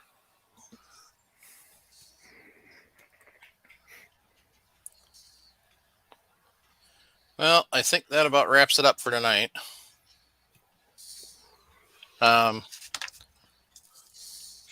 So, I want to take time to thank Jake and Ryan over at Patriot Patch Company. That's the current patch of the month. But that is nothing compared to the new one. Oh, that's right. We got a new one coming up. Yeah, let's see if they've got a picture of it. Not here. Where was it? I saw it earlier. Good night, Jim. Good night, Jim. Joe.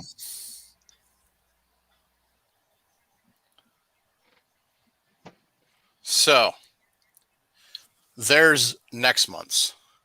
Oh, nice. Make treason lethal again. Or the There we guillotine. go. There we go. So if you're not a member of the Patch of the Month Club, hop on right now and join in. You'll be able to get that patch. So, but yeah, I mean, just we appreciate the fact that they sponsor the bandwidth for the show. They take good care of us. Primary Arms takes good care of us as a sponsor of the show. They've got a lot of things. Like I said, my favorite thing about Primary Arms is that sort by in stock. So that's one of my favorite things about that is no matter what you're looking at, you only have to look at the stuff they actually got. They'll hide the out of stock stuff. So that saves you a lot of headaches. So thanks to everybody who sends us emails. reloadingpodcast@gmail.com. That's reloading podcast, not the reloading podcast. So just reloadingpodcast@gmail.com.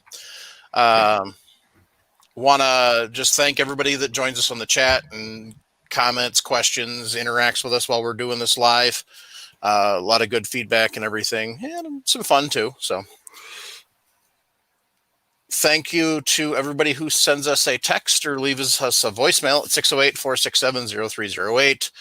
And yes, Mr. Sharp did leave us a voicemail now, but I did not have time tonight before show to get that ready to play. So we'll do that next week. And then Mr. Sharp has a surprise to go along with that. So I need somebody to do me a favor, though. So I have the list for the Lyman giveaway.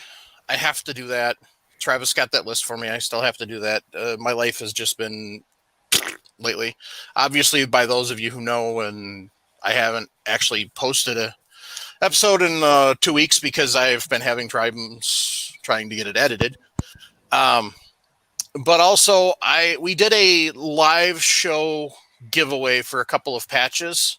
And for the life of me, because I'm dumb sometimes, I didn't write down what episode that was. And I have forgotten which episode it was. So please, if somebody catches this while we're still on, put it in the chat. Otherwise, get me a message somehow on what episode that was so I can go back and watch that thing and pull everybody's names out for the chat. Because I thought that I had a easy way to pull all the names out of the chat through YouTube. That's what I get for thinking. So I do want to honor the giveaways that we said we were going to do. And I want to get those out quick. So as John's Hand Loading said, make sure you check out the Reloaders Network. Loads of Bacon's got an awesome thing going over there. Lots of content. We're not the only game in town, nor do we claim to be, nor do we want to be. We are just another resource out there, and we try and point everybody to all the various resources that are out there. So that way, if we don't have the information that you want or need, that somebody else does, because we're all a big community and we try to stay that way. Very few, and usually the ones that aren't willing to be part of the community and share information and everything don't stay around long. So, but that's what we're here for. Is we're here for the new reloader. We're also here for the experienced reloader. We kind of little back and forth. I don't know why we're staring at me, but sorry. For those of you who had all the mental trauma from that, you can send those emails to reloadingpodcast@gmail.com. I'll get you a therapist to help you deal with that. So We have a online therapist that deals with the PSTD with that kind of stuff going on. So not a problem. Unfortunately, it's Jason, though. Yeah. Not very sympathetic. Travis, you weren't supposed to tell him. Well, So he's been trying to help me with some problems, and it hasn't been going so well. that's because there is no help for your problems. My wife wants to know what's up with my voice, or is the audio different tonight? I have no clue. Could be my voice, could be the audio. I don't know. So thank you to everybody that thanks us. Sharonda should be back next week. She had some fun stuff to go do tonight, teaching some new shooters how to play with ARs. So kind of jealous of that, but so she should be back next week. It was nice to have Jason join us. Nick, maybe if your dad gets his carcass off the beach, he can join us again sometime. Definitely. So, Travis, we're glad you were able to join us. Oh, are you guys? Are you really? Yeah. You light up our life, Travis. I tried. It could be because you're glowing, but you light up our life. Have you started making the depleted uranium rounds yet?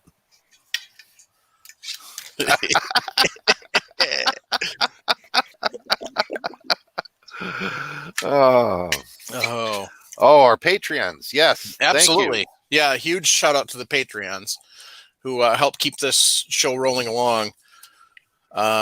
We've got most of one of the things that is some of that money is going to be going for in the future here as soon as we actually can, as a cast, get more control over our background noises and stuff, is I'm actually going to be able to pay an editor. Right now, it would cost us way too much for them to have to go through and take out all the clicks and the breathes and different background noises and stuff. Let's be honest. It's not when we get rid of the background noise. It's when Jim stops making all the background noise. Yeah, he's not the only one. The Patreon money will not be going for implants, Mr. Sharp. For those of you who want to know what that comment's about, you have to watch the show and read the chat. So, this is a labor of love. This is 8 years I've been doing this now. I enjoy the heck out of it. And I'm just glad to be able to do it. Glad to be able to share. So, just appreciate everybody that's listened over the years and continues to listen. So, it's my pleasure. It really is. So, and thanks for hanging in with us when we get kind of screwed up and backwards and sideways and aren't getting the audios out as we need to. But so we'll get there. Idaho Rogers USMC, maybe at Travis's house, not at mine. And I'm pretty sure nobody wants to see that if it's at my house. I don't think anyone wants to see any of that at any of our houses. Right? So, Elk Blood 01, sorry you just got stopped for the night to join, but anyway. Background noise keeps it real. Well, yeah. Yeah, I guess, but it's annoying as hell when you're trying to listen to it. So that's from somebody that listens to podcasts a lot, and that's one of the most annoying things is I just cringe every time I hear, and I'm guilty of it too. So I'm not sitting here on a perch. So we all do it, but it's just so awesome to be able to do this. So even though we have people like Idaho Rogers USMC that make comments like that. So, but yeah, you're definitely going to have to check the chat out on that one. I'm not repeating that one. So, and on that note, gang, Keep your brass shiny. Not a matter of if, but when. Jump on the Mill Syrup short bus. Despite what your mama told you, your violence does solve problems. Damn, Grandpa was right. Yep. Jason, he was had to leave early, and I don't know what I'm going to use for him. So, and Jim, just a reminder, it's not about gun control. Is not about guns. It's about control. Well, And if you don't believe that, go look at what the British were doing. The British regulars were doing, wandering around the Massachusetts countryside on April 19th, 1775. Yeah, but our Did new president just says that we need F-15s, and I just ordered 2 of them. I heard Brownells has got 80%ers. So Yeah. PSA's got some. Thankfully, Cheaper Than Dirt doesn't, so they're not gouging on them. Yeah. K24, we do this live every week, but we also put out an audio podcast. So that's kind of the dual thing. It actually started out originally as an audio podcast, and then as Jim got better reception, and we were able to go to video. So, well, Mike, real quick though, before we sign off, for yes, those interested in getting in contact social media wise with Jason, I do know his grinder name is JT208 Hot for You. So On that note, he moved to Idaho. He's got a new lifestyle. I don't know what to tell you guys. You accept it or you don't. is he south of you or north of you? North. He's north. Okay. Oh my goodness. All right, everybody. Good night. Good night.